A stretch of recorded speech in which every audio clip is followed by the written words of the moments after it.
My mother handed me a paper map at a gas station off Route 9, told me I was old enough to figure it out, and drove away with my father at 11:47 p.m., while I stood under a flickering Sinclair sign 80 miles from home. I was 12. I slept behind the dumpster that night because the attendant wouldn't let a kid wait inside past midnight, and I counted the hours by the hum of the ice machine. I never spoke to either of them again. Not one phone call, not one birthday card, for 22 years. Then, 3 months ago, an envelope arrived at my office with gold foil lettering and a $140 postage stamp, and tucked inside my little brother's wedding invitation was a note in my mother's handwriting that started with the words, "It's time we fixed this." If you're watching this from a city more than 80 miles from where you grew up, type it in the comments because I think you already know exactly how far that number can feel. And if any part of this sounds like your family, hit like and subscribe now, because you are going to want to see how far I let them dig their own grave before I said a single word. By the time that invitation landed on my desk at Kessler Voss Forensic Advisory, on the 31st floor of a building on South Wacker Drive in Chicago, I already had 3 case files open that had nothing to do with my family and everything to do with what I do for a living. I trace money. I have spent 11 years finding the places people hide it.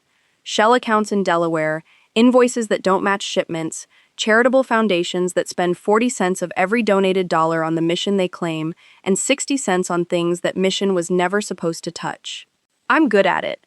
I'm good at it because nobody expects the quiet woman with the reading glasses and the government gray blazer to be the one who ends careers. My mother used to say I had a small mind for small numbers. She said it to a room full of people at my college graduation, actually, right after the dean announced I'd graduated summa cum laude in accounting with a minor in forensic auditing. She said it with a laugh, like it was a joke we were all in on. I was 22. I hadn't spoken to her in 10 years by then. She'd flown to Northwestern anyway, uninvited, and sat in the 3rd row, and afterward she found me at the reception and said that line to my department chair, like she'd earned the right to be proud of me. The invitation itself was cream cardstock, the kind that costs $4 a sheet before you even add the letterpress. My brother Caleb's name was printed above a date 11 weeks out, June the 14th.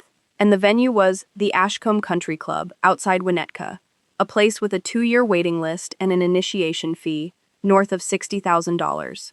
I hadn't spoken to Caleb in almost as long as I hadn't spoken to my parents. He was 6 when they left me at that gas station. He's 29 now, and the woman he was marrying, Brittany Sutter, 27, a hostess turned influencer with 400,000 followers and a ring finger that had been photographed from 11 different angles on her page, was someone I had never met and, until that envelope, had never needed to. The note inside, on my mother's monogram stationery, read, "Elena, it's time we fix this. Your brother needs you there. There are things about the foundation you should understand before people start asking questions. Love, Mom." I read it 4 times at my desk before I set it down, face up, next to a manila folder for a client I was 3 weeks into investigating. A mid-sized nonprofit in Lake Forest whose board chair had been quietly diverting grant money into a private real estate LLC. I remember exactly what I thought, sitting there. I thought, she just told me, in writing, that there's a problem with money and a foundation, and she thinks the way to handle a forensic accountant finding out about a financial problem is to invite her to a wedding. 22 years, and the first thing my mother reached for wasn't an apology. It was access. That was Loop A, the first thread, and I didn't even have to go looking for it. My mother mailed it to me herself, in gold foil, with a $140 stamp. The second thread found me 9 days later, on a Tuesday night, when my husband Marcus came home smelling like a whiskey I don't buy, and sat across from me at our kitchen island with his laptop closed, a half-second too fast when I walked in. Marcus Marsh is 36, a creative brand consultant, his words always with the ellipsis in his voice when he says it, like the title is still assembling itself. And for 4 years, I had watched him tell rooms full of people about clients that never seemed to convert into actual invoices. I'd stopped asking about the business 18 months earlier because every time I did, the number got vaguer and the mood got worse, and I loved him. And I told myself a marriage isn't a balance sheet. That Tuesday, though, he mentioned, almost like a joke, almost like something he wanted me to laugh off, that my mother had called him. Not me, him, 2 weeks before the invitation ever arrived. He said she'd wanted his help getting things back on track with the family, and he said he'd told her it wasn't his place.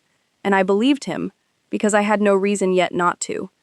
I filed it away the way I file away every inconsistency before I have the second and third data point to make it mean something. That was loop B, and it wouldn't fully open for another 6 weeks, but the seam was already there, faint as a hairline crack in a windshield that you don't notice until the cold hits it just right.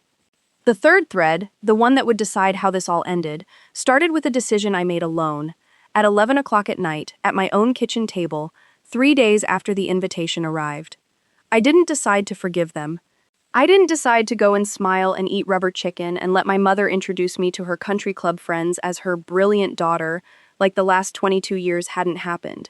I decided to find out exactly what things about the foundation meant, on my own terms with my own tools, before anyone in that family got to control the story again. I opened my laptop, created a new case file, and typed a name into the header, Calloway Family Foundation. I didn't know yet that it would lead to $2,300,000 in donor funds, a trust my grandfather had set aside for me that I'd been quietly erased from at 18, and a husband who was $340,000 in debt behind my back.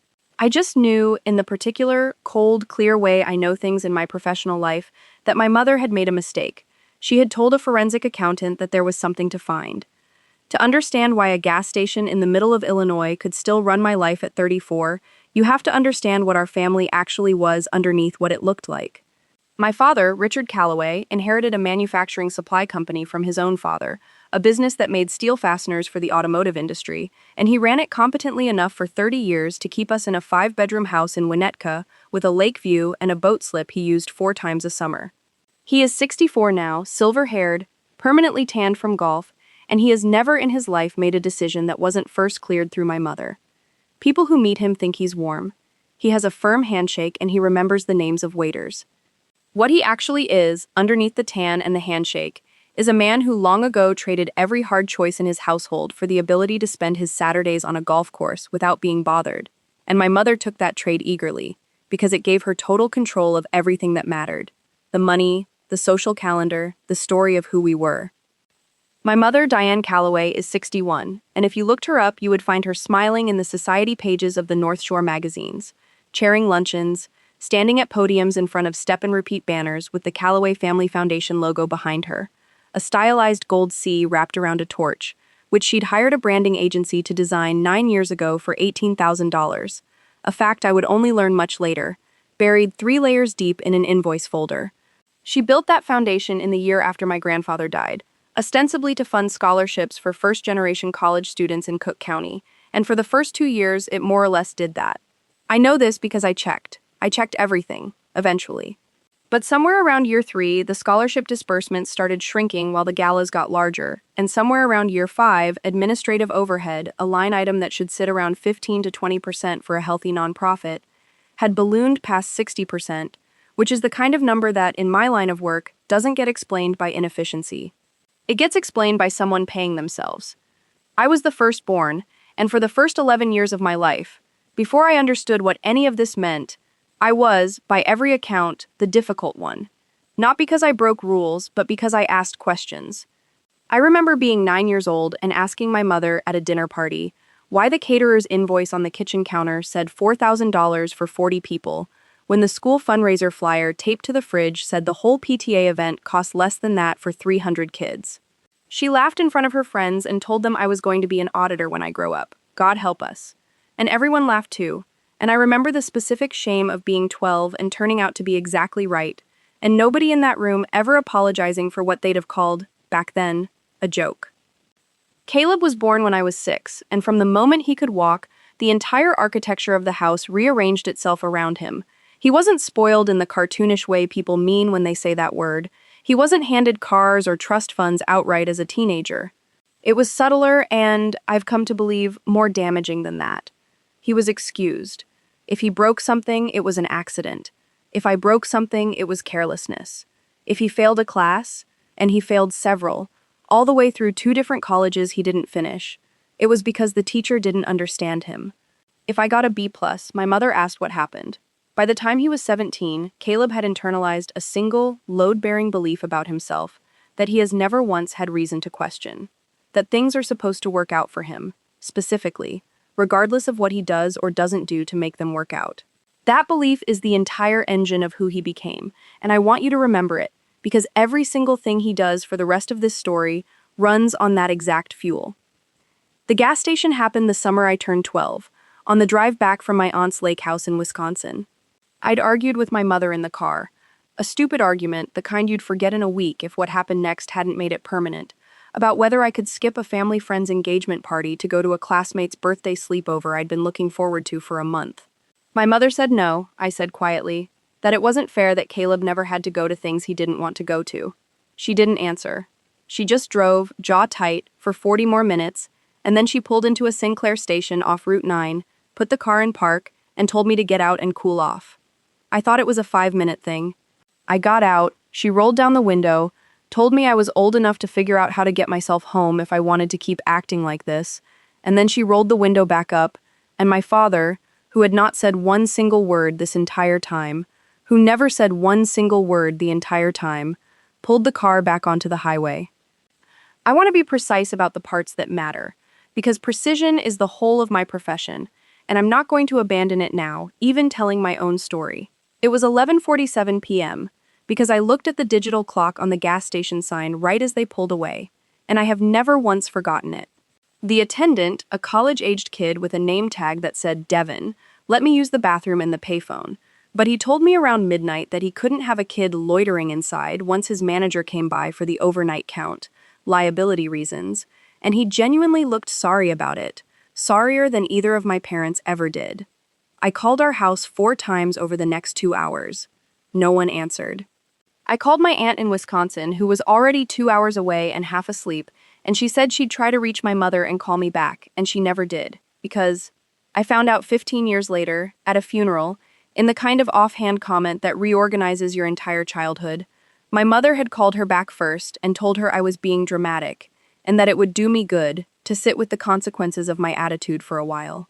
I slept behind the dumpster because it blocked the wind and because Devin, before his shift ended, quietly set an old moving blanket back there for me without saying a word about it.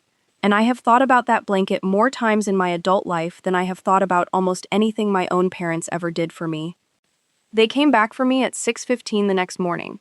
My mother acted for the rest of that day as though nothing unusual had occurred, made pancakes, in fact, the kind with the little chocolate chip faces Caleb liked, and set a plate in front of me like the last 8 hours were a rite of passage everyone goes through. I didn't say anything, I ate the pancakes. And somewhere in the eating of those pancakes, something closed in me. Not dramatically, not with tears, just quietly, like a door someone locks so gently you don't hear the click until you try it later and find it won't open. I spent the next 6 years in that house being polite, being invisible, doing the schoolwork that would get me out, and the day I left for Northwestern, my mother hugged me at the car and said, "Don't be a stranger." And I remember thinking, with a calm that surprised even me at 18, I already am one. You made sure of that a long time ago.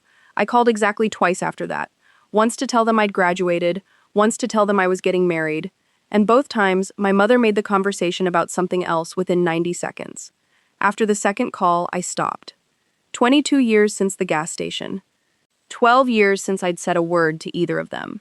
And now, unprompted, a wedding invitation, a note about things about the foundation, and a husband who'd quietly taken a phone call from my mother he never mentioned to me until it was already too late to be honest about it. I need you to understand the actual financial architecture of the family I was born into, because none of what comes next makes sense without it, and because the gap between what the Callaways looked like and what the Callaways were is the entire engine of this story. From the outside, we were old North Shore money, the kind of family whose name shows up on hospital wings and university buildings. From the inside, by the time I started really looking, we were something much shabbier, a manufacturing business my father had let atrophy for a decade while he golfed, propped up by a home equity line of credit taken out against a house that had been fully paid off when my grandfather was alive. A foundation that had quietly become my mother's personal event planning and travel budget, and a son who had been financially subsidized his entire adult life through a mechanism so normalized within the family that nobody, including Caleb himself, seemed to register it as subsidy at all. They called it helping him get on his feet. I would eventually find the paper trail and learn that getting on his feet meant, over 11 years, $412,000 moved from my father's business accounts and my mother's foundation discretionary fund into Caleb's personal accounts and the accounts of two businesses he started and abandoned within 18 months each: a men's grooming subscription box and, more recently, the one he was running when the wedding invitation arrived. A craft brewery called North Shore and Rye that had opened with enormous fanfare 14 months earlier and had not, according to the state liquor licensing filings I would later pull, turned a profit in a single quarter since. None of this was visible from where Brittany Sutter stood, and I don't think that's an accident. Caleb met Brittany at a launch party for the brewery, and by every account I later pieced together, from mutual acquaintances and from her own social media archive, she fell for a man who told her, credibly, that he ran a growing hospitality company, came from a family foundation with real philanthropic weight, and stood to inherit a stake in a manufacturing business worth, he told her this at a dinner two friends of hers later described to me almost verbatim, north of 8 figures, eventually. None of that was true in any way that would survive an audit. But Brittany didn't audit him, she posted him. And by the time that invitation reached my desk, she had spent 5 months building a wedding content arc for 400,000 followers around a man whose actual documented net worth, once you subtracted what belonged to other people, was negative $180,000. There were 3 more people who mattered in all of this, and each of them over the following weeks would show me exactly one trait, over and over, with the reliability of a metronome, until I understood that the trait wasn't a mood, it was the whole person. The first was my Aunt Pam, Pam Calloway Reyes, my mother's younger sister by 3 years, 58 years old, twice divorced, and for the last 9 years the vice chair of the Calloway Family Foundation's board, a position she'd never once, in any filing I reviewed, appeared to do any actual work to earn, beyond being related to the chair. Pam's trait was arrogance, the specific North Shore variety that doesn't announce itself as arrogance because it's dressed in country club vocabulary and a perpetually amused half smile. I saw it in full the first time I spoke to her again, at a family dinner my mother arranged 8 days after the invitation arrived, ostensibly to reconnect before the wedding. Pam looked at my blazer, the same gray blazer I wear to depose people who've stolen 7 figures from pension funds, and said, in front of the table, "Still dressing like you're testifying against someone, L." Everyone laughed except me, and, notably, except Marcus, who I noticed did not laugh, and I filed that too. The second was Brittany's own mother. Actually, no, I'll come back to Brittany's family later, because they matter less than the man standing closest to Caleb at every family function I attended in those 11 weeks. My father's younger brother, my uncle Walt Calloway, 59, who had worked at my father's manufacturing company in a vaguely defined operations role for over 20 years without, as far as I could determine from payroll records I would eventually subpoena adjacent access through the investigation, ever meaningfully increasing revenue, cutting costs, or being present in the building more than 3 days a week. Walt's trait was pure, uncomplicated laziness, the kind that had somehow been rebranded within the family as not needing to prove anything to anybody. He showed up late to that same family dinner, left early from the next one, and when I asked him, casually testing the water, the way I test every witness before I decide how hard to push, what exactly his role at the company was these days, he laughed and said, "Whatever Rich needs, I guess," and took another drink, and never once, in 11 weeks, gave me an actual answer. The third, and by far the most dangerous, was Brittany's father, a man named Gary Sutter, 53, a commercial real estate broker who I would learn 3 weeks into my investigation sat on the Calloway Family Foundation's finance committee, a seat my mother had given him. I would later confirm through board meeting minutes, 4 months before Caleb and Brittany had even started dating, which told me something about how far in advance this particular arrangement between the families had been under construction. Gary's trait was opportunism, the kind that smiles while it calculates. He was the one at that same 8 days later dinner who steered the conversation toward my firm, toward how forensic accounting actually works, fascinating field, and asked, with a warmth so smooth it took me 2 full days to recognize it as reconnaissance, whether firms like mine ever get retained by families, informally, just to keep an eye on things. I told him truthfully that conflicts of interest made that essentially impossible for immediate family. He nodded, satisfied, and changed the subject to golf. It would be another 5 weeks before I understood exactly what he'd been trying to find out. Whether I, specifically, with my specific skill set, was already looking at the Foundation's books, and how close I might already be. I sat in my car in the Ashcombe Country Club parking lot after that first dinner for 11 minutes before I could make myself turn the key. Not because I was upset, I want to be clear about that, because it matters for everything that follows. I have cried over this family exactly twice in my adult life. Once at 18, alone, the week before I left for college, and once, much more recently, for reasons I'll get to. That night in the parking lot wasn't one of those times. I sat there because I was doing math. $412,000 to Caleb over 11 years. A foundation with administrative overhead at 61% against an industry benchmark of 18. A board seat given to a man 4 months before his daughter met my brother. A husband who'd taken a call from my mother and hadn't told me. I wasn't crying. I was building a case file in my head, the way I'd build one for a client, except this client was me, and the defendant was the only family I had left, and some very quiet, very old part of me, the part that had counted the hum of an ice machine for 6.5 hours when I was 12, was, for the first time in 22 years, not scared of them at all. It was curious, and curiosity, in my line of work, is the most dangerous thing you can hand someone like me. I didn't start the investigation alone. 3 days after that dinner, I walked into the corner office of Vivian Cross, the name partner at Kessler Voss and the woman who had trained me from my second year out of grad school into the person I am now.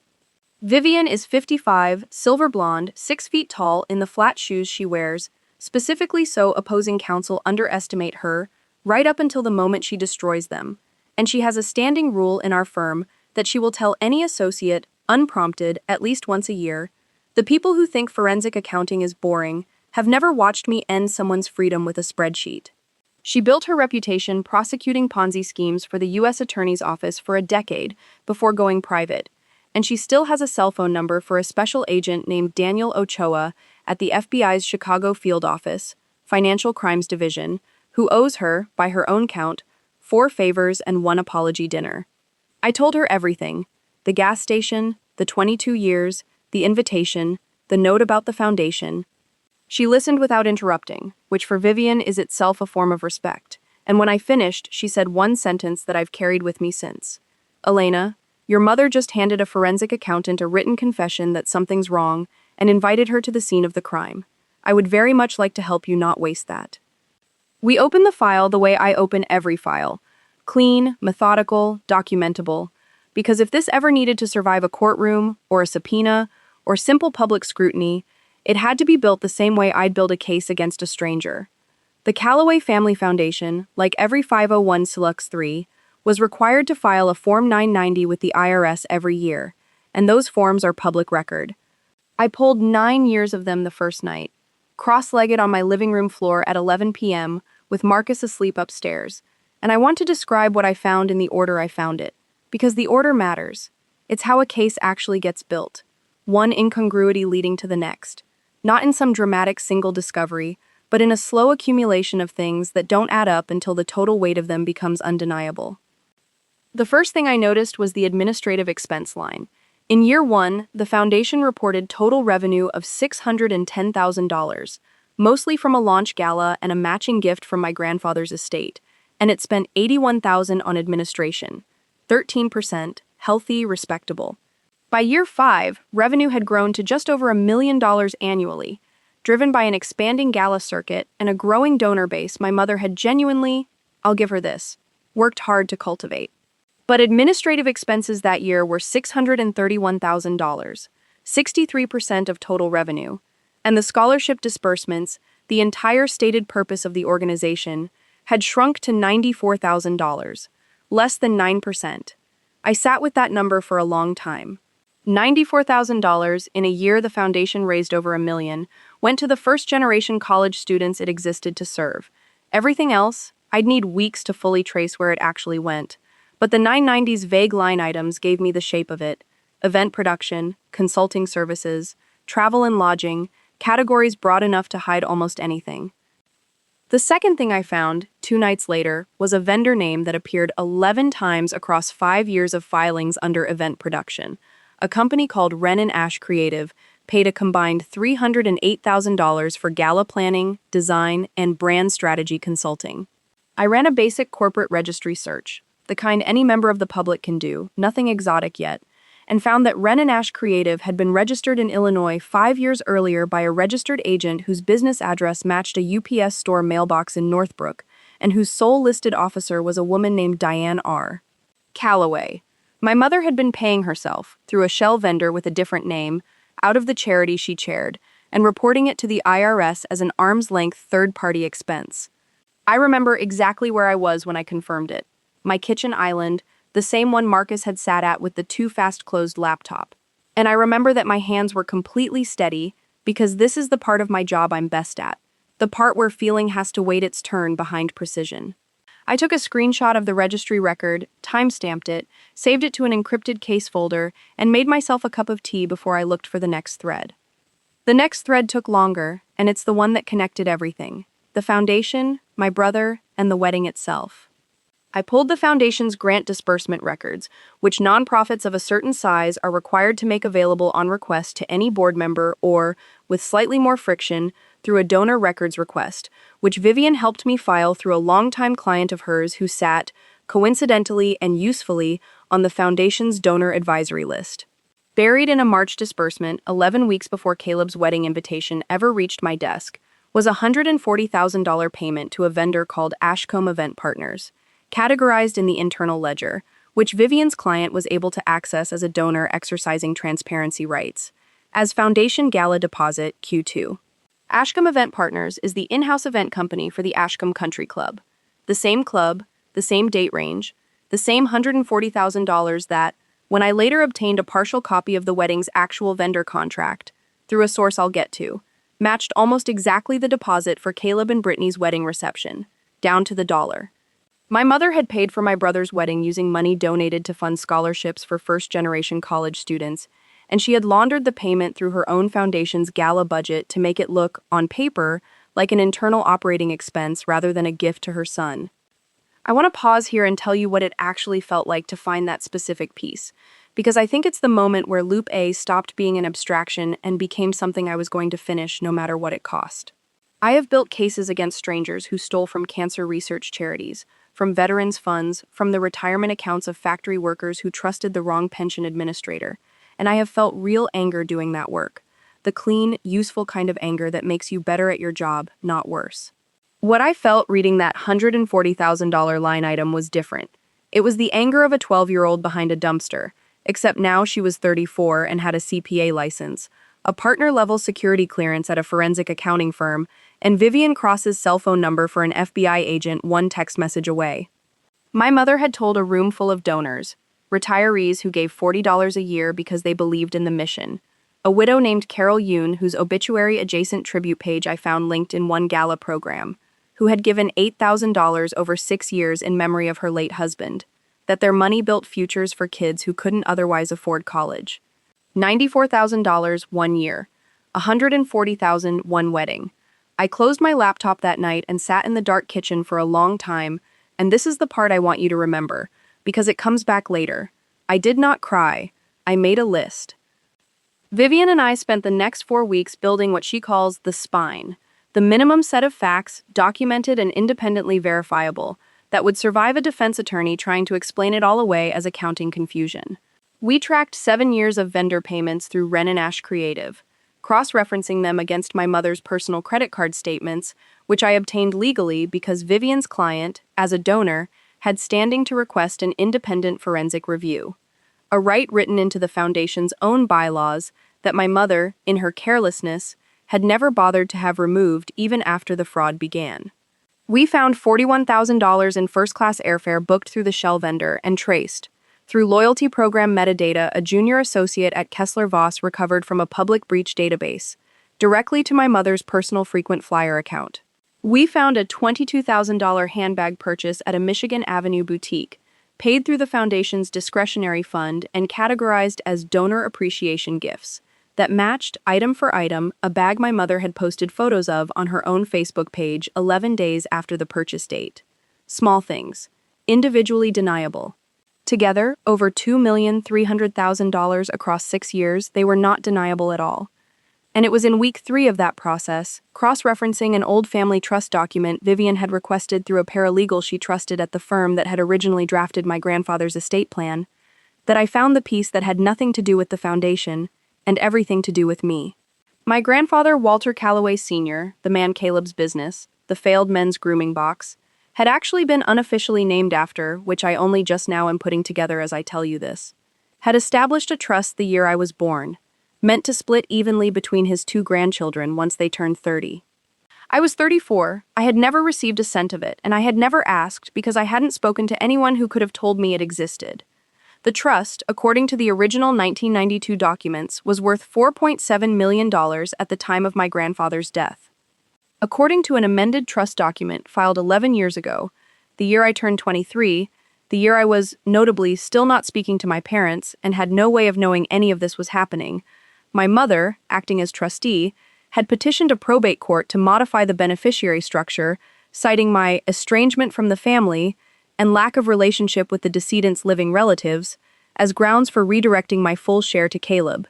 The petition had gone uncontested because I was the only person with standing to contest it, and I did not know it existed.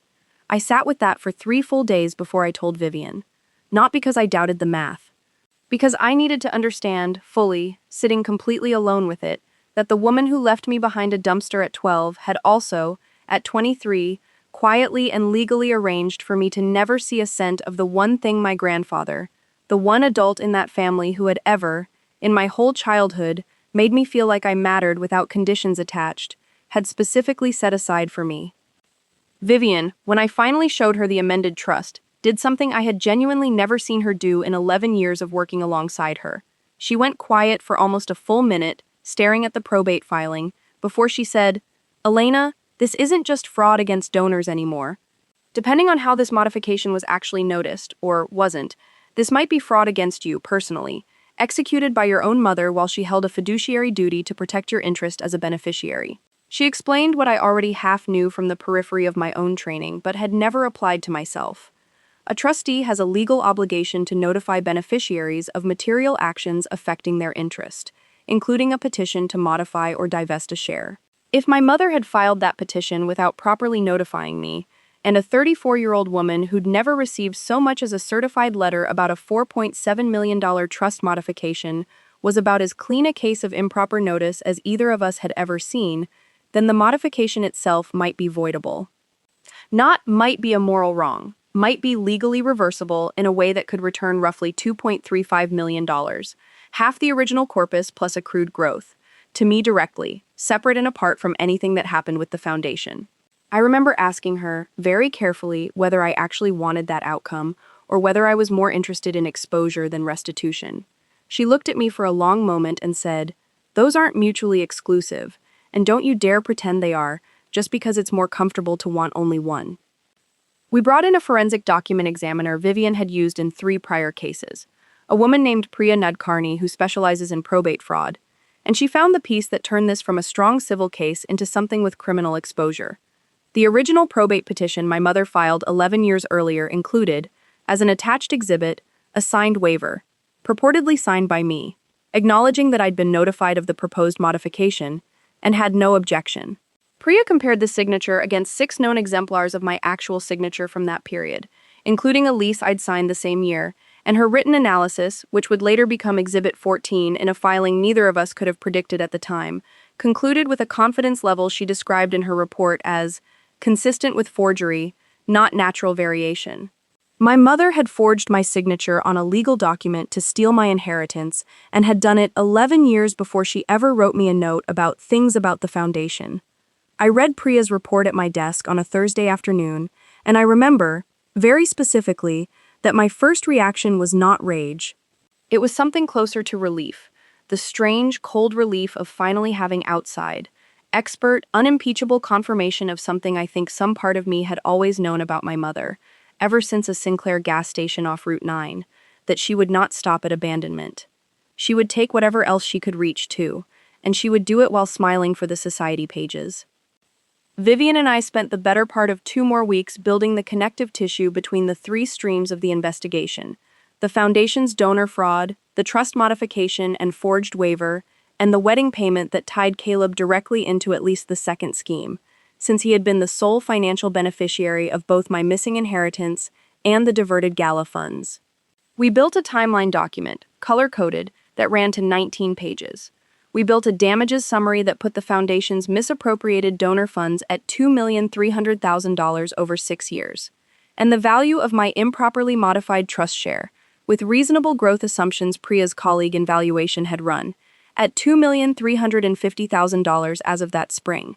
A coincidence of numbers so close it felt, for one uncomfortable afternoon, like some kind of grim cosmic joke, though of course it was nothing of the sort, just two unrelated schemes converging on a family whose entire operating principle had always been the same. Take from whoever won't ask, and count on the fact that I, specifically, given everything they'd trained me to believe about my place in that family, would never ask.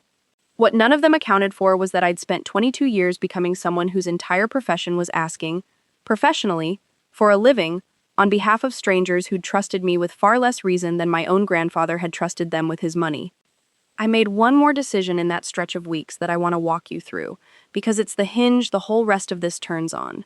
Vivian's instinct, as a litigator, was to file immediately, get a temporary restraining order to freeze the foundation's remaining accounts, put my mother on formal notice, start the machinery of civil discovery before anyone had a chance to shred a single document. It was the correct instinct, by every professional standard I've ever been trained to follow, and I told her no.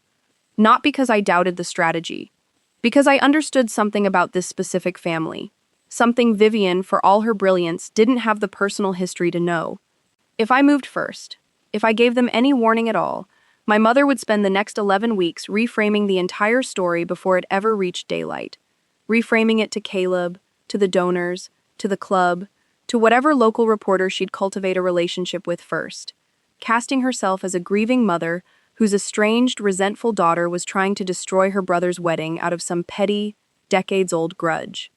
She had done exactly that kind of reframing my entire childhood, in miniature, at every dinner table where I asked an inconvenient question. I was not going to let her run that play at scale, in public, with my own life's work as the ammunition she'd twist into a story about my bitterness rather than her theft. So we waited.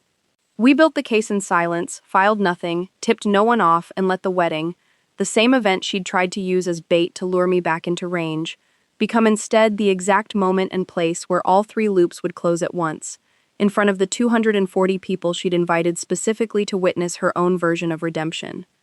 While Vivian and I built the case in silence, I still had to live a second, entirely different life in the open. The dutiful, reconciling older sister, attending the exact number of pre-wedding events required to avoid suspicion, smiling at people I now had subpoena-grade documentation on.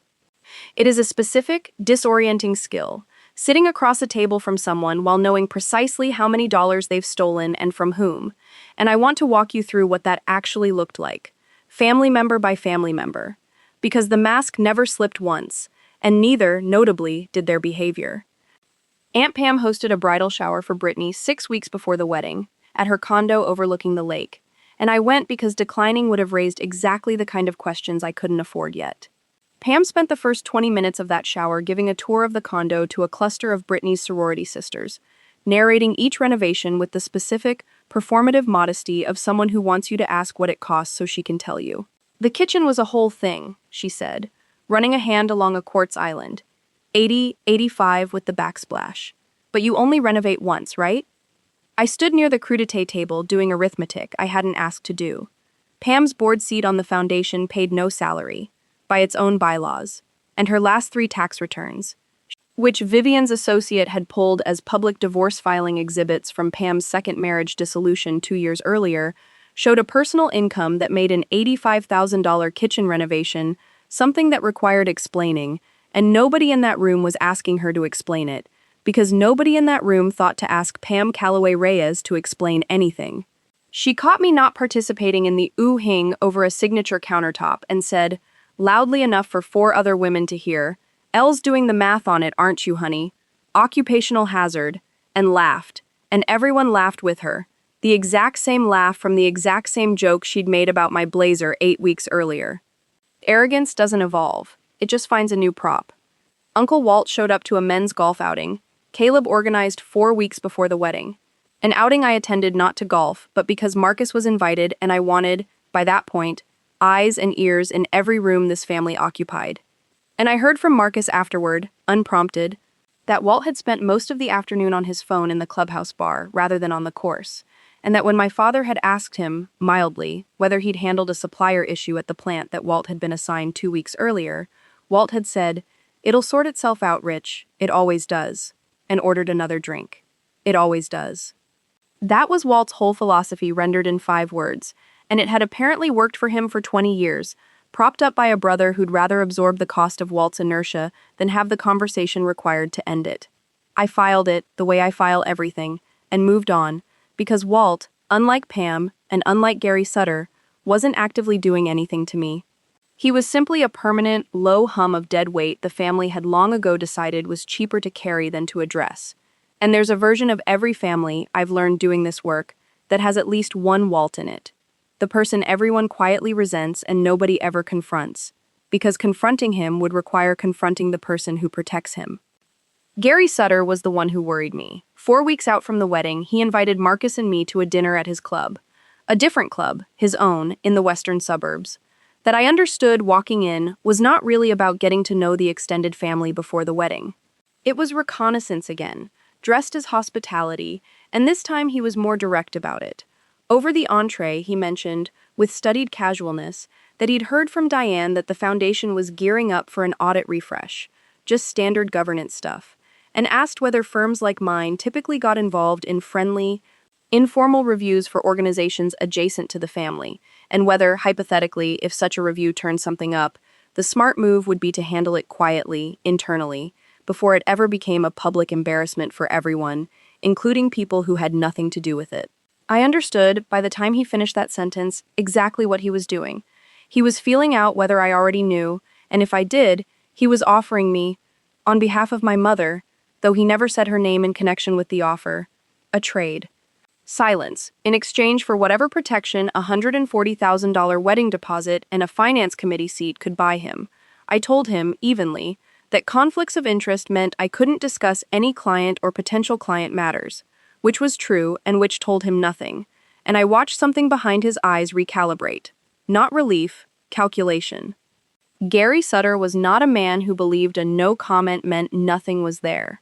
I would learn 3 weeks later exactly how right he was to be suspicious, and exactly how badly that suspicion would end up serving him when it finally reached the people he was actually trying to protect himself from.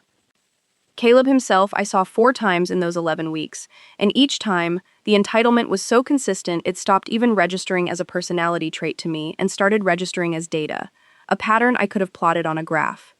At a tasting dinner 5 weeks before the wedding, he complained at length to the entire table that the brewery's investors, actual investors, people other than family, 3 of them, I'd later confirm through the state filings, were getting antsy about a loan covenant deadline, and he said it the way you'd complain about traffic, a minor inconvenience imposed on him by small-minded people who didn't understand vision. He asked me, at that same dinner, in front of Brittany and 2 of her bridesmaids, whether Marcus and I would be interested in getting in on the next round, family rate, obviously, for the brewery's expansion into a second location. A location I already knew, from the same state filings, had never cleared a single permitting hurdle in the 8 months since the initial application. When I said, politely, that Marcus and I didn't have capital to deploy right now, Caleb laughed. Not unkindly, that's the unsettling part. He genuinely wasn't being cruel, he simply could not process the answer as a real boundary, and said, "Come on, Elle, you basically print money for a living, you'll figure it out," and moved on to ask Brittany's father whether he'd thought more about the second location. Nobody at that table, including me, said the thing that was actually true, that Caleb had never once in 29 years been told no by anyone with the standing to make it stick, and that this dinner, like every dinner before it, was simply more evidence being fed to me unwittingly, by a man who genuinely believed the universe owed him whatever he asked for next.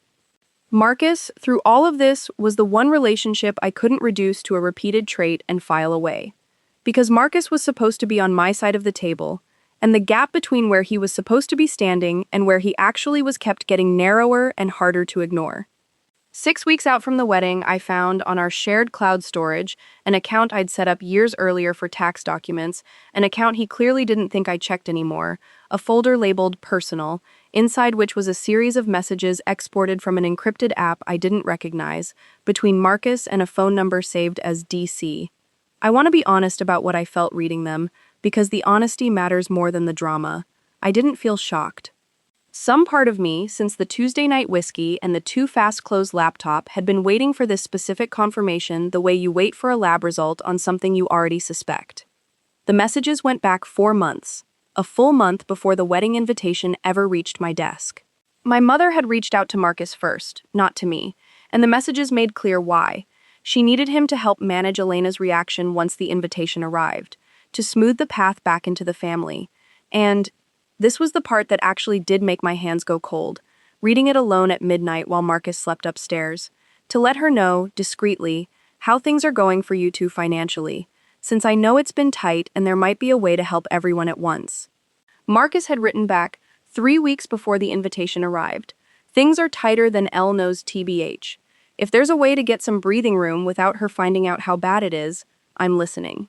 My husband had been in secret financial contact with the mother I hadn't spoken to in 22 years, negotiating, in essence, to be rescued from a debt he'd hidden from me, in exchange for helping deliver me back into a family scheme he had no idea, because I hadn't told him yet, hadn't told anyone but Vivian. I was already 3 streams deep into exposing. If you've ever found out something about someone you loved from a folder you weren't supposed to open, comment the one word you thought the second before you clicked it, because mine was just no, over and over, like saying it could undo the timestamp. And if you're still with me at this point, hit subscribe now, because the next part of this story is where I stopped being the one finding evidence and became the one deciding exactly how much rope to give everyone before I pulled it tight. I didn't confront Marcus that night, or the next, or for 11 more days after that, and I want to explain why. Because it wasn't cowardice, and it wasn't denial either. It was the same discipline I apply to every case I've ever built. You do not tip off a subject before you've fully mapped what they know and who they're talking to. Because the moment you do, the evidence starts moving, memories start clarifying themselves, and stories start getting rehearsed. Marcus didn't know I'd seen the messages. My mother didn't know I'd found the shell vendor, the trust modification, or the forged waiver. Gary Sutter didn't know how far along I already was when he tried to feel me out over dinner. I was the only person in that entire extended family and marriage who understood the full shape of what was actually happening, and I intended to stay the only one for as long as I possibly could, because that asymmetry was the only real power I had. What I did instead, over those 11 days, was widen the investigation to include Marcus's finances directly, which Vivian was initially hesitant about. That's your marriage, Elena, not the case. Until I explained that it wasn't separable anymore, because if my mother was actively cultivating my own husband as a financial and informational asset against me, then understanding exactly how deep his exposure went was no longer a personal matter. It was operational security. I pulled our joint account statements going back 2 years, something I had access to and every right to review, and cross-referenced them against 3 lines of credit I found opened in Marcus's name alone. Through a credit monitoring service I set up under the guise of finally getting our finances organized before tax season. A cover story he accepted without suspicion, which tells you something about how little he expected me to be looking in his direction at all.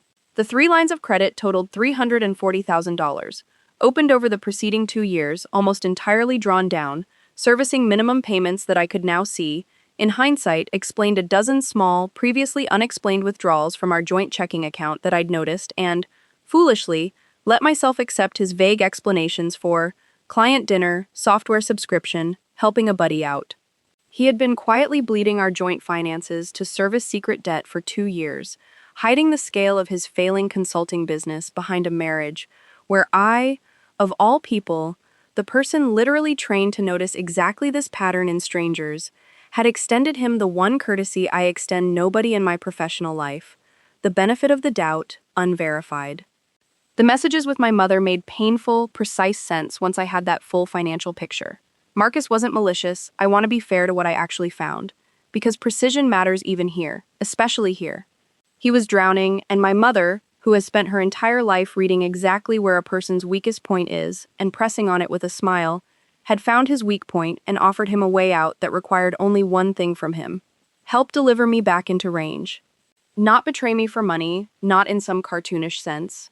Just quietly manage me, soften me up, keep me from asking the kinds of questions I ask for a living, in exchange for enough breathing room that I might never find out how bad things had actually gotten.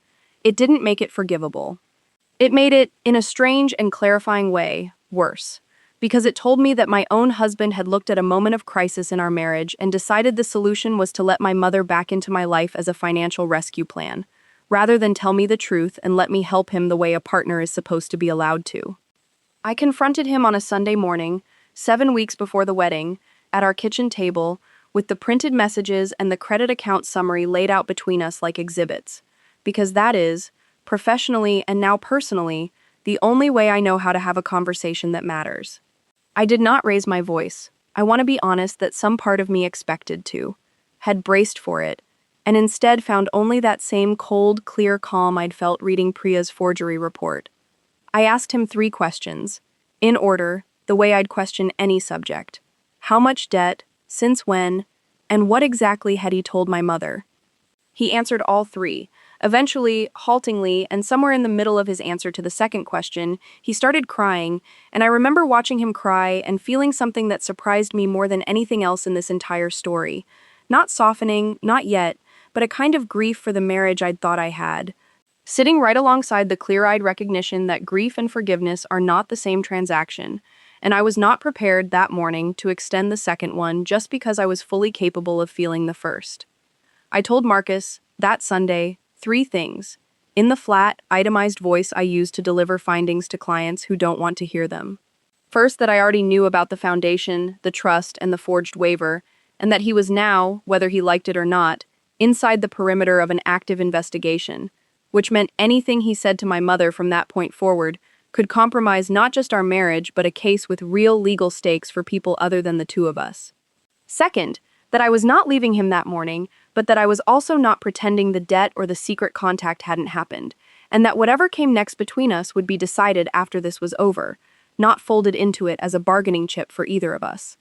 Third, and this is the part I watched land hardest, that if he ever again took a call from my mother without telling me the same day, I would consider it a decision he'd made about which family he actually belonged to, and I would treat it accordingly. He agreed to all 3.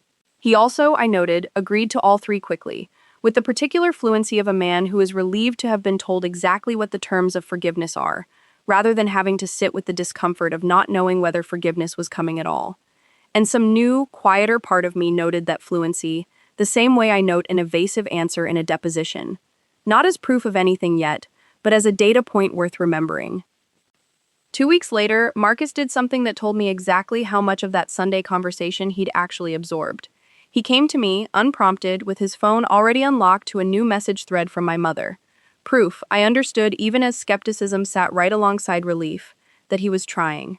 She'd texted him asking whether Elle seemed like she was coming around, and whether he thought a private conversation, just the 2 of us, might help move things along before the wedding. Marcus showed it to me before responding to her at all, and asked what I wanted him to say.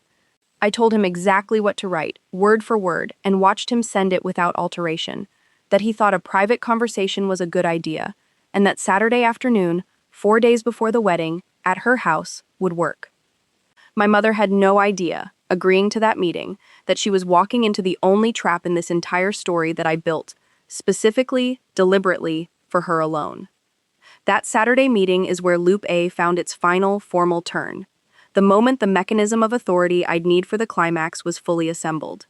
I arrived not with Marcus, but instead, 20 minutes after him, alone, having told my mother by text that I wanted to come separately to clear my head first, which she read, correctly for once, as a sign of genuine nervousness, and incorrectly, catastrophically, as nervousness about reconciliation, rather than about executing the most consequential conversation of my professional life. I wore, that day, a small recording device clipped inside my blazer's interior pocket.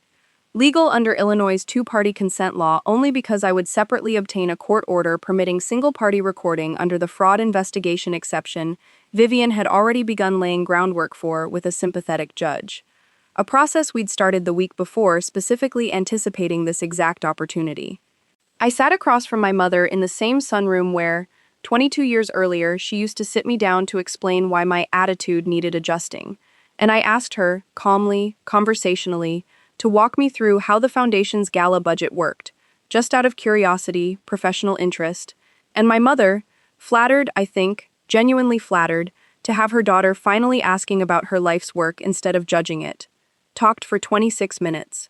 She explained, in her own words, on tape, how Ren and Ash Creative handled a lot of the behind-the-scenes work for the foundation, how she'd always kept a hand in the vendor relationships personally, you have to in this world, and, when I asked, gently, whether any of that vendor spending had ever crossed over to help with Caleb's wedding, she laughed, the same laugh from the sorbet course dinner, from Pam's condo, the family's signature sound, and said, word for word, the sentence Vivian would later read into a formal complaint. Well, Elle, it's all family money in the end, isn't it? What's the difference where it technically sits? 26 minutes of a sitting foundation chair, on tape, describing self-dealing and cross-subsidization of a private wedding using donor funds, delivered in the same breezy, untouchable tone she'd used my entire childhood to describe things that were never, actually, supposed to be questioned.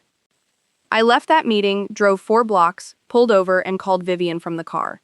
She listened to the first 90 seconds of the recording in silence and then said, Elena, this is enough. This is more than enough. I'm calling Ochoa tonight. Special Agent Daniel Ochoa, of the FBI's Chicago Field Office Financial Crimes Division, the man who owed Vivian 4 favors and an apology dinner, called me himself the following Tuesday, 4 days before the wedding, and told me that based on the documentation we'd assembled, the Form 990 discrepancies, the Shell vendor registry match, Priya's forgery analysis on the trust waiver, the wedding vendor payment trail, and now 26 minutes of my mother's own voice describing the scheme, his office believed there was sufficient basis to open a formal investigation into wire fraud and charitable fraud, and that, given the scale and the donor impact, they intended to move quickly rather than let evidence risk going stale. He asked me one direct question that I've thought about many times since. Did I want to be notified before any action was taken? Or did I want them to proceed on their own timeline, independent of my personal circumstances? I told him the truth, which was that I did want to know, because I had one more piece of information he needed in order to fully understand the timing.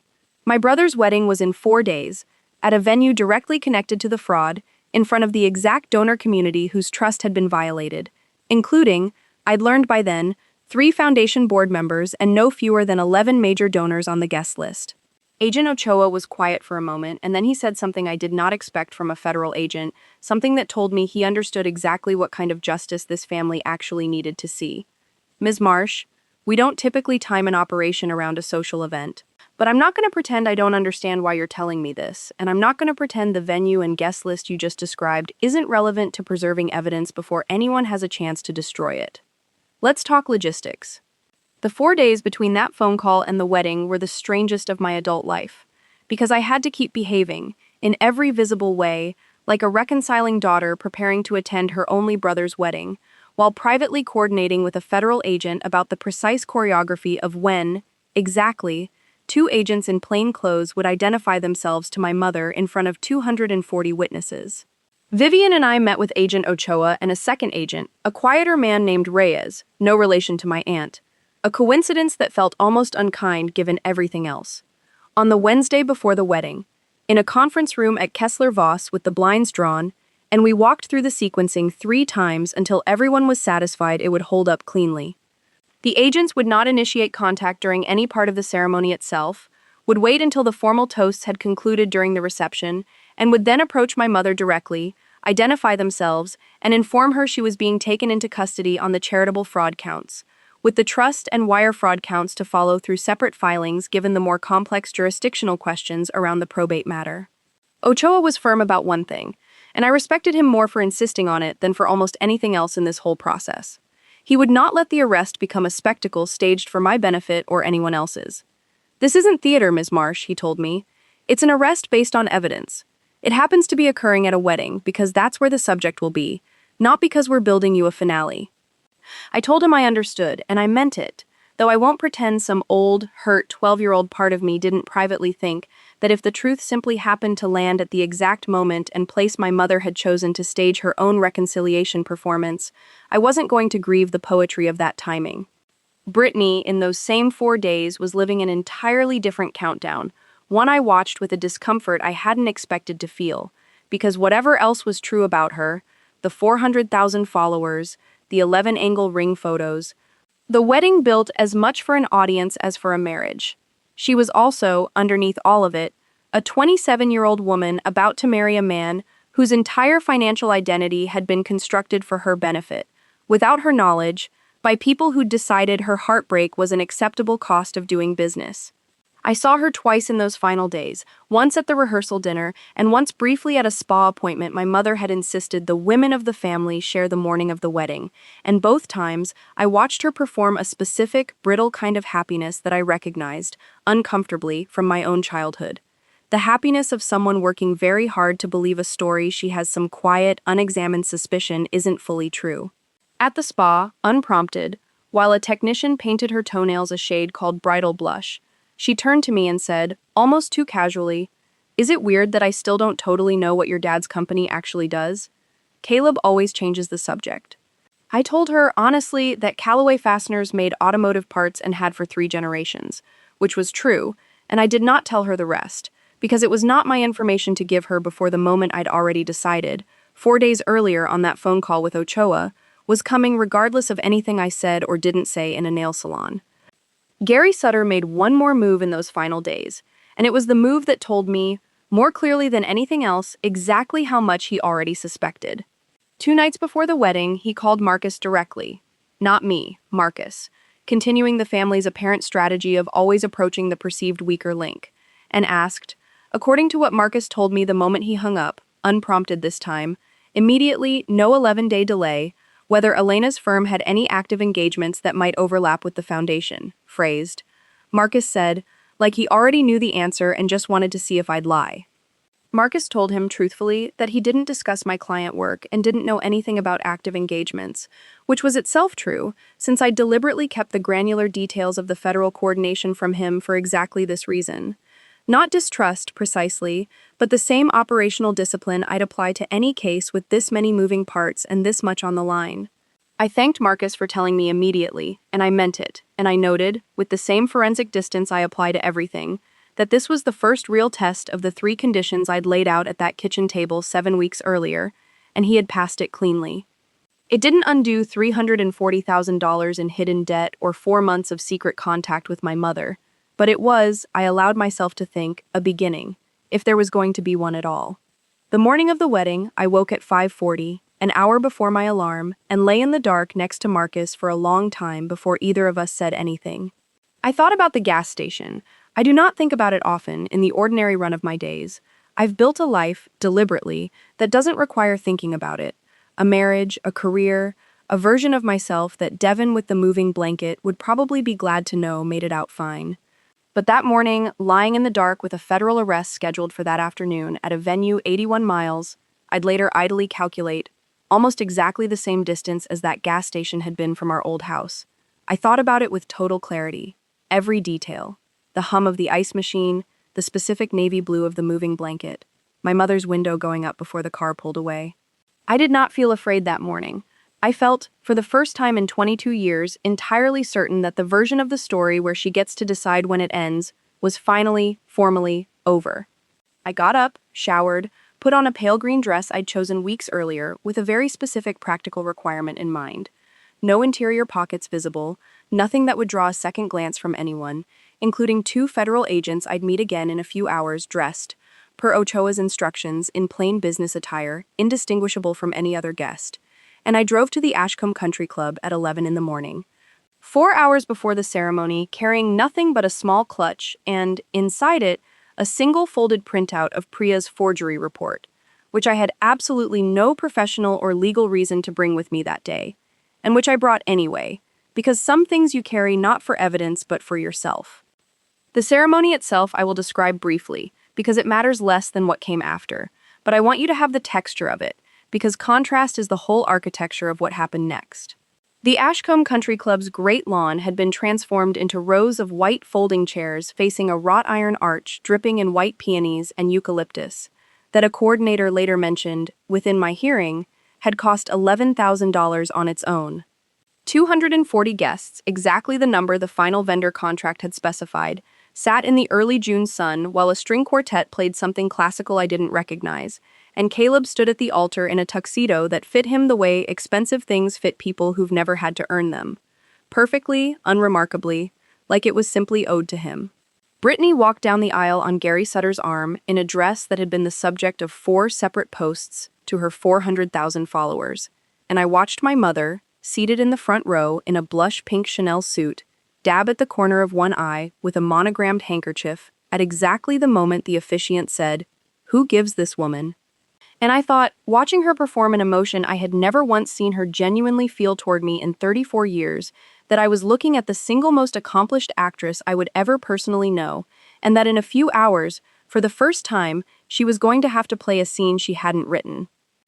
The reception moved into the club's grand ballroom at 4:30, chandeliers and round tables draped in ivory linen, a raw bar, a 6-piece band, the whole apparatus of the $140,000 deposit made physical and gleaming under warm light.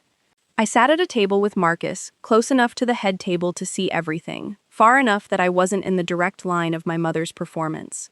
I watched Pam work the room in her signature register, loudly comparing this event to her own second wedding, though obviously this venue has us beat.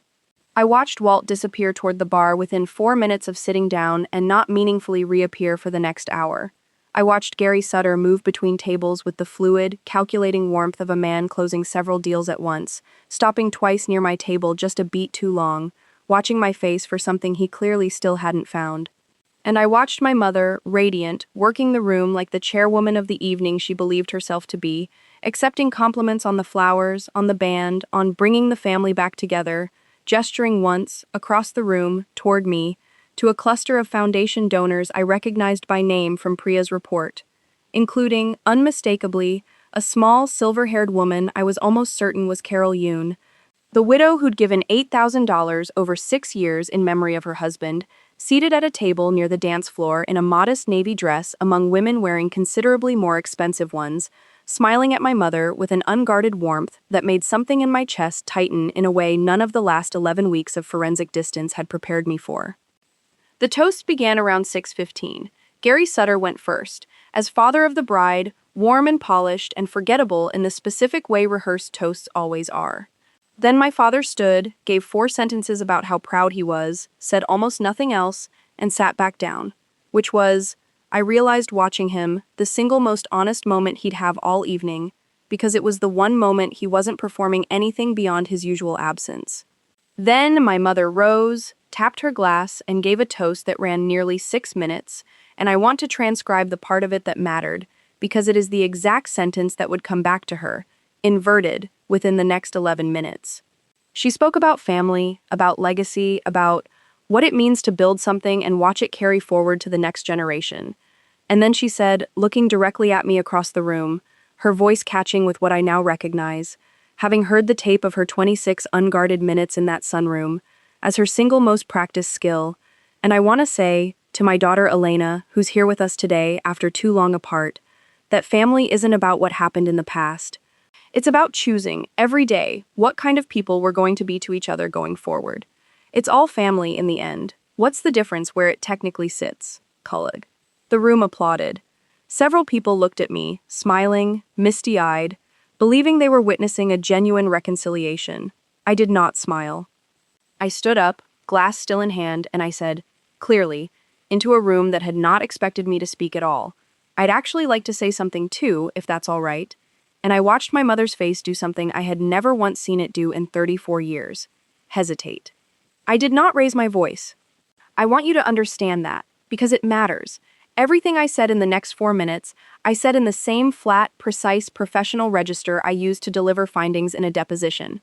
Because that register is a weapon in its own right when the room expects you to be either sobbing or screaming, and you are instead simply, calmly, correct.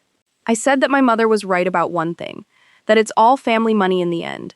That's what she'd told me herself, word for word, 3 weeks earlier in her sunroom, and I let that land, watched 3 or 4 faces in the room, including Gary Sutter's, go very still, because they recognized, even without knowing the specifics yet, that I had just quoted her privately to her publicly. I said that the family money she meant included $2,300,000 donated over 6 years by people in this room, some of whom I could see sitting at table 12, to fund college scholarships for kids who never got them, because that money had instead paid for consulting fees to a company she owned herself under a different name, for handbags, for first-class flights, and for the $140,000 deposit on this exact wedding. I watched Carol Yoon's hand go to her mouth. I said that the same family money included $4.7 million my grandfather had set aside to be split evenly between his two grandchildren, and that 11 years ago, my mother had petitioned to have my half redirected entirely to my brother, using a signature on a legal waiver that a forensic document examiner had already concluded was not mine, was, in fact, forged. I watched Caleb's face, for the first time in this entire story, register something other than easy, borrowed confidence. And I said, finally, looking directly at my mother, delivering the line I had built this entire moment around without ever telling anyone, not even Vivian, exactly how I intended to deliver it. You told me 22 years ago that I was old enough to figure out how to get myself home. I did. I built the home myself, without you, and I built the exact set of skills it turns out I needed to find every single dollar you thought you'd hidden well enough that I never would. So thank you, actually, for that specific lesson, if nothing else. That is the moment two men in unremarkable dark suits, who had been seated at a table near the ballroom's side entrance for the entire reception, indistinguishable from any other guest, stood up and began walking, unhurried, directly toward my mother. I had known they were coming. I had helped choose the exact word, after the toasts conclude, that determined this precise minute. I still felt something seize in my chest watching it actually happen, watching Agent Ochoa reach my mother's table, watching him say something quiet enough that only the immediate circle could hear at first, watching my mother's face go through disbelief and then, unmistakably, real fear, the first genuine, unrehearsed emotion I had seen on it all day. As he identified himself, stated that she was being taken into custody in connection with charitable fraud, and asked her to come with him. The room did not erupt into chaos, not immediately. It did something quieter and, in its way, worse. A kind of spreading, horrified silence as 240 guests slowly understood that the woman who had just given a 6-minute toast about family and legacy was being led out of her own son's wedding reception in handcuffs, past a raw bar and a 6-piece band that kept playing for 11 confused seconds before someone finally signaled them to stop. Brittany found me by the coat check 20 minutes later, still in her wedding dress, mascara streaked, and asked me, in a voice with none of the 400,000 follower polish left in it, whether any of what I'd said about Caleb's finances was also true. Whether the brewery, whether the 8 figures eventually, whether any of it. I told her honestly that I didn't know everything about Caleb's finances the way I knew everything about my mother's, but that I did know, factually, verifiably, that his net worth, once you subtracted what belonged to other people, was negative, and that the wedding she'd just had was paid for with stolen scholarship money, and that I was sorry, genuinely sorry, and I meant it. This is the one part of that entire evening where the forensic distance actually cracked, that she'd found this out on her wedding day in front of every person she'd ever built an audience for, because whatever else was true about the family she'd married into, she hadn't been the one who did this to her. Gary Sutter, watching from 10 feet away, said nothing at all, and I understood, watching his face, that his earlier calculation had finally resolved itself into an answer, and that the answer was considerably worse than anything he'd let himself suspect over dinner 6 weeks earlier. It took 14 months in the end for all 3 legal threads to resolve, and I'm going to walk you through exactly where everyone landed, because I think what happens after the confrontation is often more important than the confrontation itself. It's where you find out whether the reckoning was real or just theater that faded once the ballroom emptied. My mother, Diane Calloway, was indicted on 11 counts of wire fraud and charitable fraud related to the foundation, and separately named in a probate court filing Vivian and I brought to void the trust modification on the grounds of the forged waiver, a filing Priya's report made functionally uncontestable once the state's own forensic examiner reached an independent, matching conclusion. She took a plea agreement 9 months after the wedding, rather than face trial on the full count, and was sentenced to 4 years in federal prison, of which she is currently serving the second, at a minimum security facility in Wisconsin. Close enough, I noted with an irony I didn't go looking for, that it sits almost exactly along the same highway corridor as the lake house we used to drive back from the summer I was 12. She was also ordered to pay $2,300,000 in restitution to the foundation's donors, a sum that will take, by the trustee's own projections, most of the rest of her natural life to satisfy given what remains of the family's assets after legal fees, and the foundation itself was formally dissolved 8 months after the wedding. Its remaining assets transferred under a court-supervised order Vivian negotiated specifically to serve some form of poetic justice into an actual scholarship fund administered independently through a Cook County Community Foundation, one my mother has no legal standing to touch, chair, or influence in any way for the rest of her life. My father, Richard, was never charged criminally. The evidence never established that he had actual knowledge of the foundation scheme or the trust forgery, and I believe that, and I want to be precise about what I believe that actually means here, because it isn't exoneration. He didn't know because he had spent 30 years constructing an elaborate architecture of not knowing, handing my mother total control of every hard decision in exchange for uninterrupted Saturdays on a golf course. And willful, cultivated ignorance is its own kind of choice, even when it isn't a crime.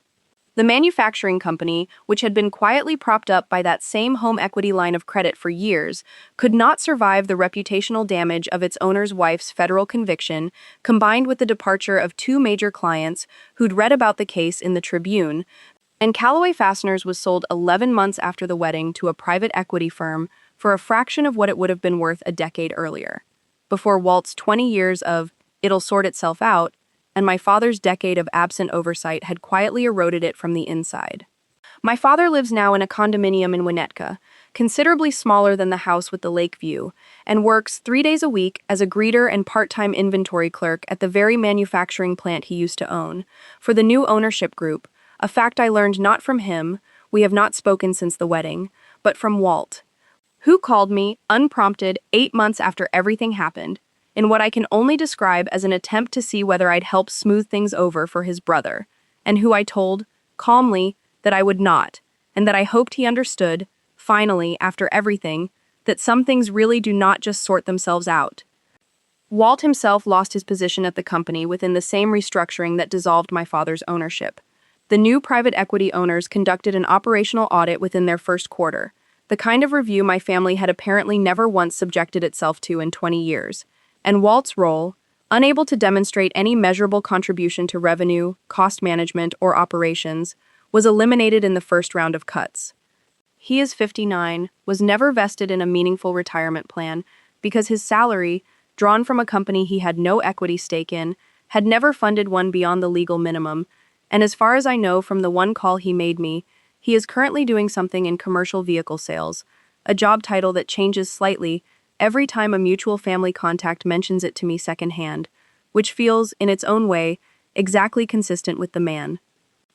Aunt Pam's arc was quieter but no less final. Her position on the foundation's board evaporated the moment the foundation itself was dissolved, and the exposure of the arrangement, a paid, no-show adjacent vice chair role given to her by her own sister, surfaced in local coverage of the case in a way that made her radioactive within the exact social circles her entire identity had been built around. The $85,000 kitchen renovation, it turned out, had been financed in part through a personal loan from my mother routed. Vivian's team eventually determined while tracing every dollar the foundation had touched, through the same Renan Ash shell entity, which meant Pam herself faced a brief period of scrutiny as a possible co-conspirator, before prosecutors concluded, correctly as far as I know, that she genuinely hadn't understood where the money originated, only that it had been generously, casually offered by a sister who'd always made things easy for her. She wasn't charged.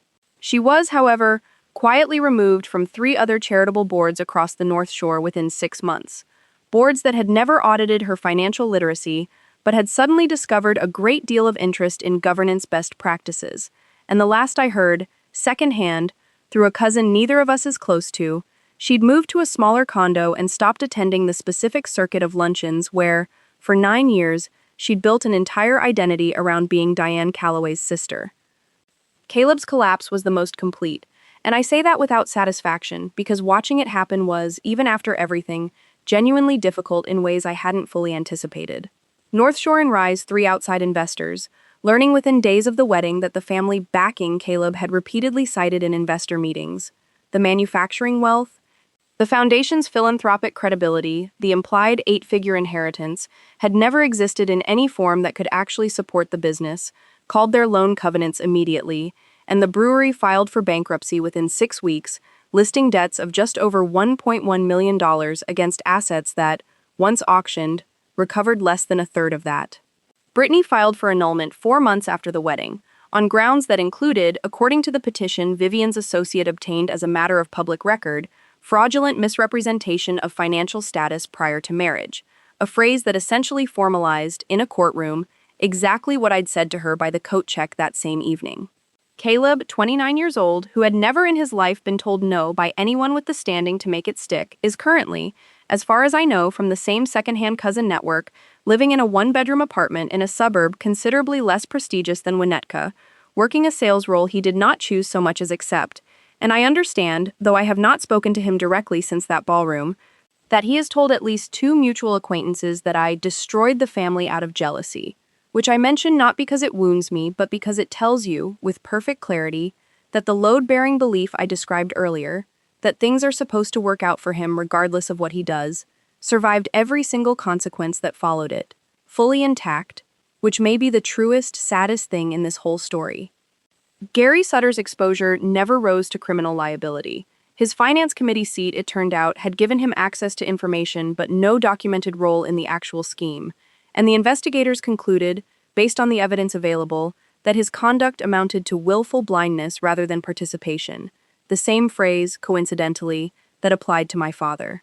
But the reputational cost inside the commercial real estate circles he operated in was significant enough that 2 firms quietly declined to renew referral relationships with him within the year, and the last professional detail I know about him, through Vivian's own network rather than family gossip, is that he relocated his practice to a smaller firm in a less prominent market, a soft, professional demotion dressed up, in his own public statements, as focusing on family and simplifying. As for me, and I've saved this for last on purpose, because I think what a person builds after a story like this matters infinitely more than the confrontation everyone remembers. I filed, with Vivian's guidance, to have my full $2.35 million share of my grandfather's trust restored, and the court, given Priya's uncontested forgery analysis and the criminal conviction that corroborated the broader pattern of my mother's misconduct as trustee, granted the petition in full 10 months after the wedding. I didn't quit my job. People sometimes assume, when I tell this part of the story, that the money changed the shape of my life. And it did. But not in the way people expect. I made partner at Kessler Voss the following spring, the youngest in the firm's history, and Vivian, at the small dinner the partnership threw to market, raised a glass and said the thing I think I'll remember longest out of this entire 14 months. To the woman who taught me that sometimes the best forensic accountant in the room grew up doing this exact work for free, on herself, since she was 12 years old, and just didn't have the license yet.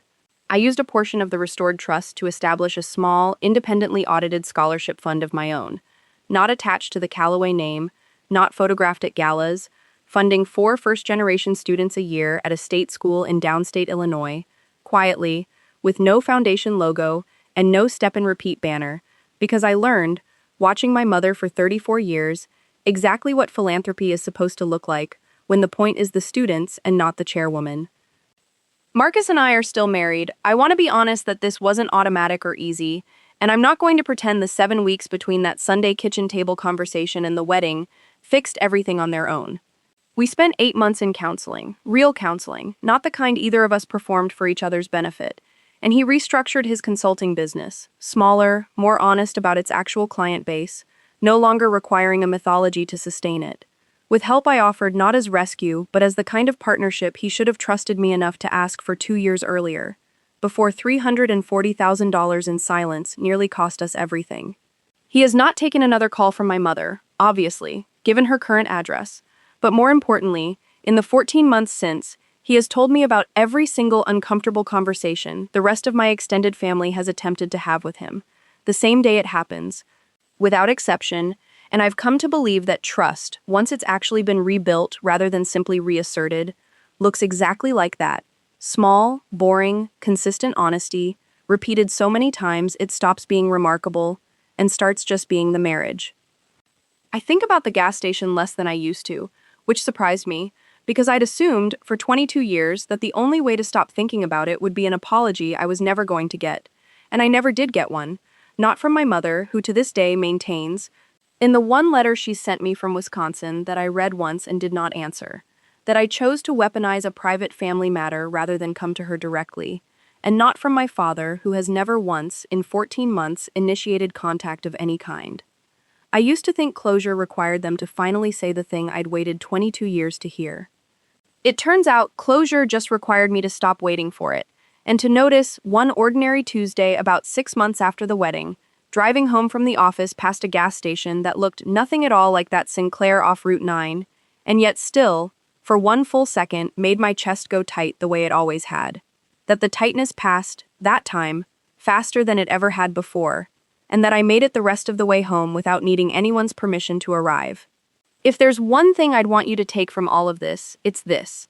The people who taught you that you were on your own don't get to decide when that lesson stops being useful to you. Some of you are still waiting for an apology that funded, for years, the exact patience that let people keep taking from you. What would you build instead, if you finally let yourself stop waiting? I want to go back and give you a few scenes I skipped over in the interest of keeping the shape of the story moving, because I think the texture of what happened in the hours and days immediately after the ballroom matters as much as the confrontation itself. And because several of you, I already know from telling pieces of this story before, are going to ask about the parts I glossed past the first time through. The immediate aftermath in the ballroom, once the agents had actually walked my mother out through a side exit near the coat check rather than the main doors, in a small mercy Agent Ochoa had arranged without my asking, lasted almost 90 more minutes before the last guests finally left, and I spent most of it fielding a specific kind of question I hadn't fully prepared myself for. Not anger, mostly, but a strange, urgent need from a cluster of donors to understand whether their own individual gifts were gone. Carol Yoon found me near the empty dessert table around 8:30, still in her modest navy dress, and asked me directly, in a voice with no performance left in it at all, whether the $8,000 she'd given, in Harold's memory, her late husband, I would learn later that same week when Vivian's paralegal pulled the full donor ledger, had died of a stroke 6 years earlier after 31 years teaching high school chemistry in Skokie, was recoverable in any way, or whether it was simply gone, absorbed into handbags and gala budgets and a $140,000 wedding deposit for a family she'd trusted because my mother had once given a speech at Harold's retirement dinner, that Carol still, to that day, described as the kindest thing anyone said about him publicly. I told her the truth, which was that I didn't know yet, that restitution in cases like this often takes years and rarely returns the full amount, and that I was sorry, genuinely, personally sorry, not in my professional register, that her grief had been used this way. I gave her my card, which I don't typically do at family events, obviously, and told her to call my office directly if she ever needed anything explained about the process. No charge, ever, for her specifically. She called 4 times over the following year, and I took every one of those calls myself, rather than routing her to an associate, and when the restitution order was finally entered, I made sure, through channels that had nothing to do with my role as a fraud victim and everything to do with my role as a partner at the firm handling the case's forensic side, that her name was near the top of the disbursement priority list, rather than lost in an alphabetized queue behind larger institutional donors with their own legal teams pushing for faster payout. She sent me a card the week the first restitution check cleared, $412, a fraction of what she'd given, but something, and it said only, in handwriting I recognized as careful, generation-appropriate cursive, Harold would have liked how thorough you were. Thank you for not letting it just disappear. I keep that card in the same drawer where I keep Priya's forgery report, which tells you, I think, more about what actually mattered to me in this whole story than the sentencing hearing does. The sentencing hearing happened 11 months after the wedding, in a federal courtroom on Dearborn Street, and Vivian had prepared me for months for the possibility that I might be asked to give a victim impact statement, given my dual role as both a donor-adjacent forensic investigator on the case and, separately, as a beneficiary directly harmed by the trust fraud. I decided to give one, and I want to share part of what I said, not because I think my own words deserve to be centered in a story that's really about a pattern much bigger than my family, but because writing that statement was the only time in this entire 14-month process where I let myself, on paper, connect the gas station directly to the courtroom, out loud, in a room where my mother was legally required to sit and listen without being permitted to interrupt or reframe a single word of it. I told the judge that I wasn't going to describe dollar amounts, because the court already had those in exacting detail from people considerably more qualified than me to present them.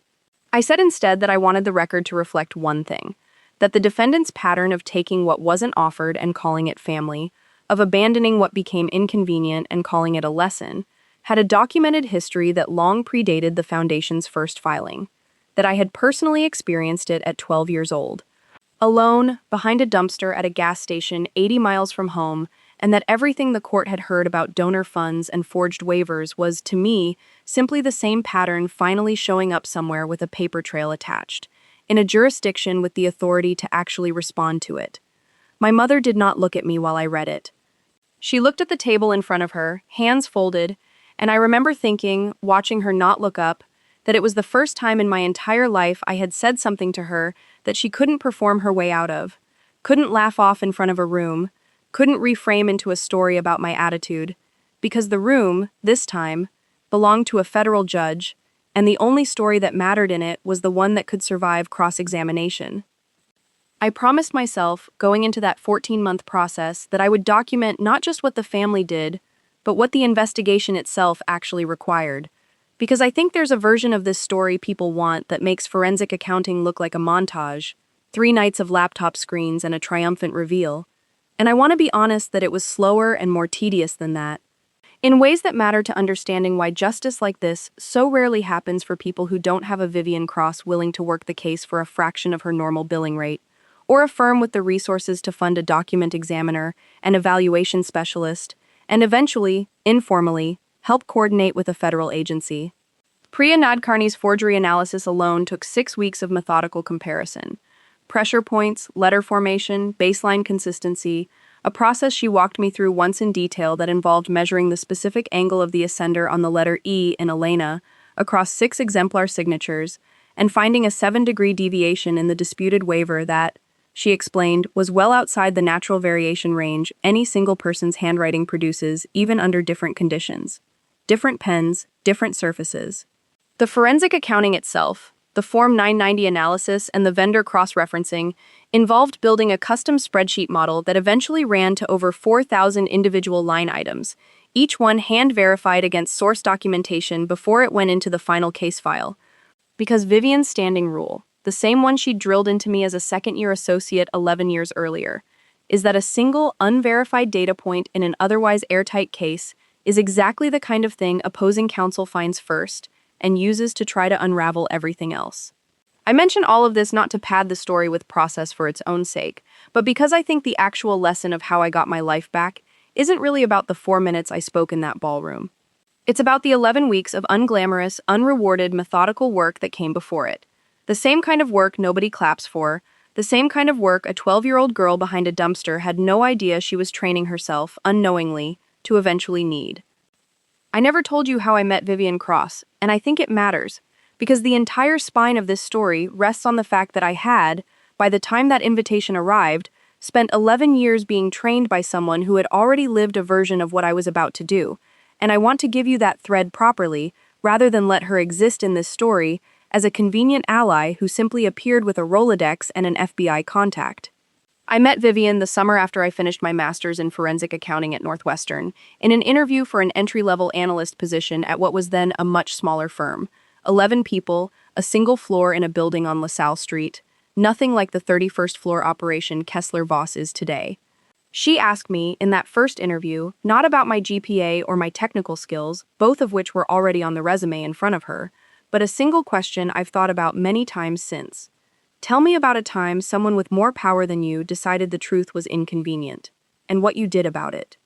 I told her, because something about her flat, unhurried directness made lying feel not just wrong but simply pointless, about the caterer's invoice I'd noticed at 9 years old, about my mother laughing me off in front of a room. Vivian didn't say much in response. She made a note on my resume I never saw, and she hired me 2 weeks later. But she told me, years afterward, at a firm holiday party where she'd had exactly 1 glass of wine more than her usual ration of 0, that she'd hired me on the strength of that answer alone. Because she said, I've built a whole career on the theory that the best forensic accountants aren't the ones who learn to spot fraud in a textbook. They're the ones who learn to spot it surviving one, personally, before they ever had a license to do anything about it. Vivian herself, I learned in pieces over 11 years, had spent part of her own childhood watching her father's small manufacturing business slowly hollowed out by a business partner who'd been systematically underreporting revenue to reduce her father's profit share for nearly a decade before anyone caught it. A partner her father had trusted specifically because they'd grown up together, gone to the same church, stood up at each other's weddings, and Vivian, 17 at the time, had been the one who noticed, comparing delivery receipts against the reported sales figures her father kept in a battered ledger on the kitchen table, that something didn't add up. Nobody had trained her to look, she'd simply looked, the way some people are built to look, and she told me once that meeting me in that first interview, hearing about a 9-year-old girl doing math on a caterer's invoice while a room full of adults laughed, felt like meeting an earlier version of a person she recognized completely. It's worth explaining, too, why Vivian took this particular case at a fraction of her normal rate, because I think it says something true about what the work actually is, underneath the billable hours and the courtroom theater. Kessler-Voss bills for partner-level forensic work of the complexity this case eventually required, somewhere north of $900 an hour, and a case of this scope, the Form 990 analysis, the vendor tracing, the document examiner, the valuation specialist, the 4,000 line items, the 11 weeks of silent preparation before a single filing was made, would ordinarily run, by Vivian's own rough estimate when she finally tallied it for me almost as a joke after everything concluded, somewhere close to $400,000 in fees at standard rates.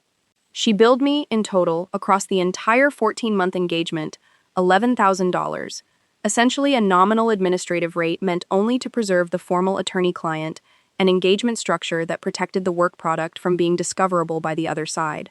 When I tried to insist on paying something closer to the real value of what she and her team had done, she told me, in the specific tone she reserves for closing an argument rather than opening one, "Elena, I did not spend 11 years training you so that the first time you actually needed the thing I taught you.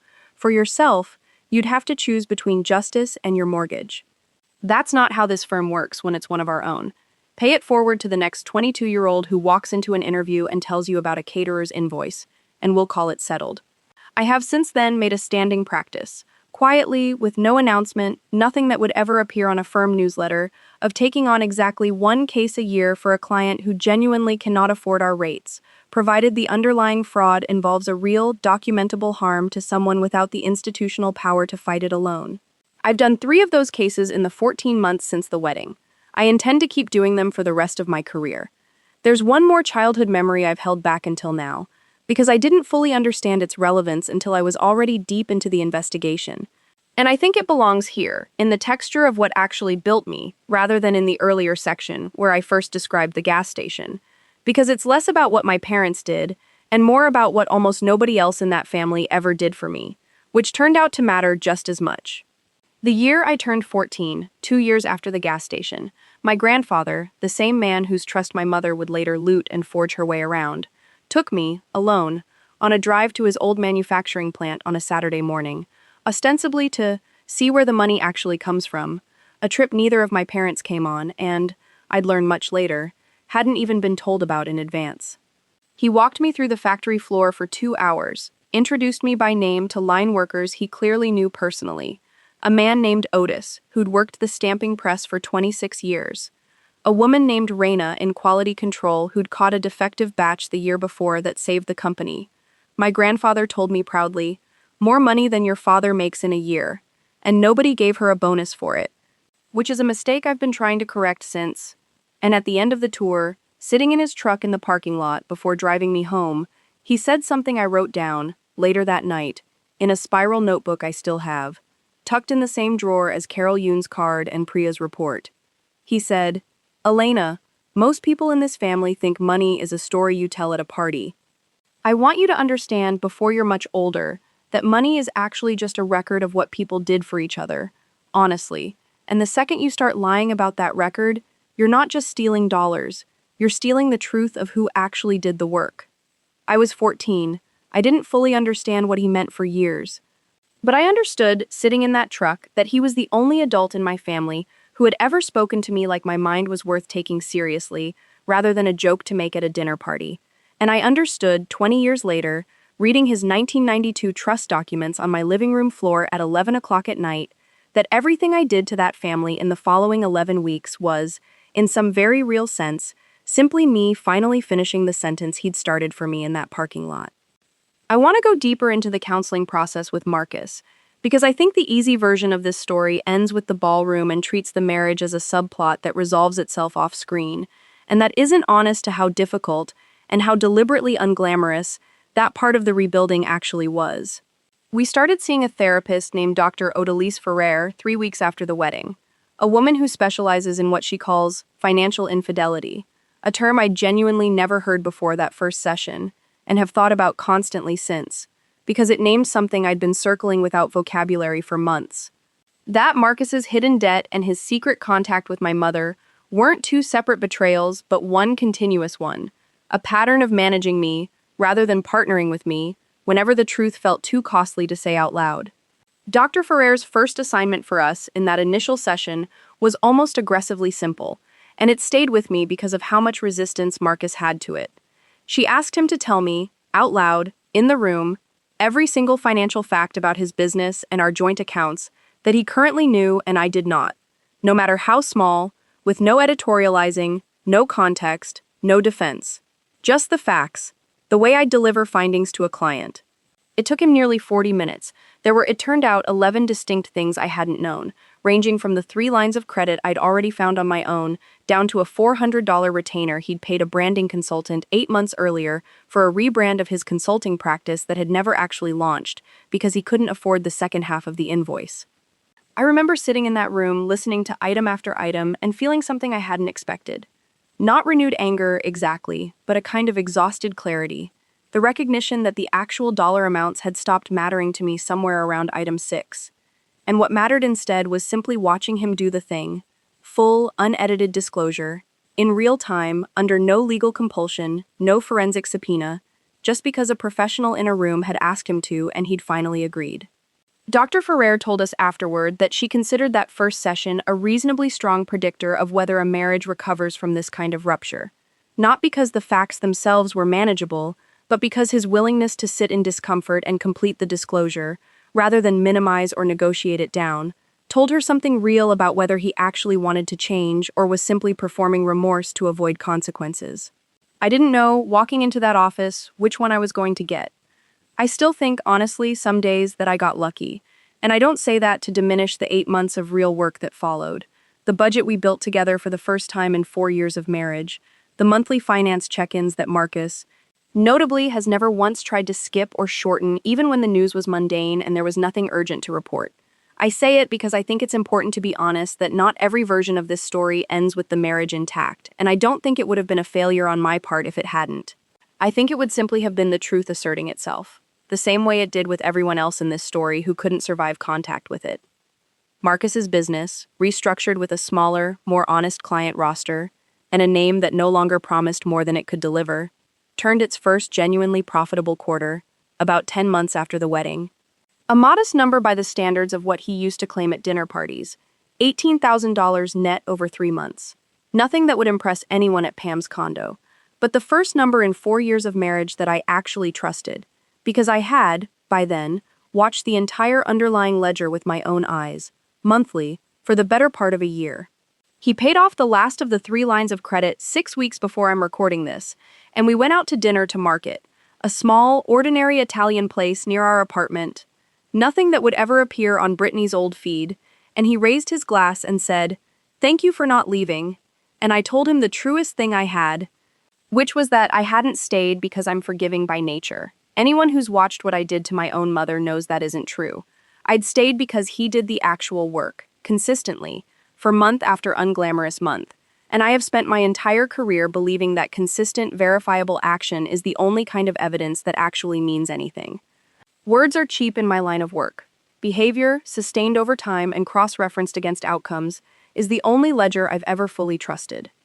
The scholarship fund I started with a portion of the restored trust. I called it the Otis and Raina Fund, after the 2 line workers my grandfather introduced me to on that Saturday morning when I was 14. A naming choice that made my father, in the one indirect message he sent me through a mutual acquaintance after hearing about it, apparently furious, which I took, honestly, as one of the more satisfying confirmations that I'd built something correctly.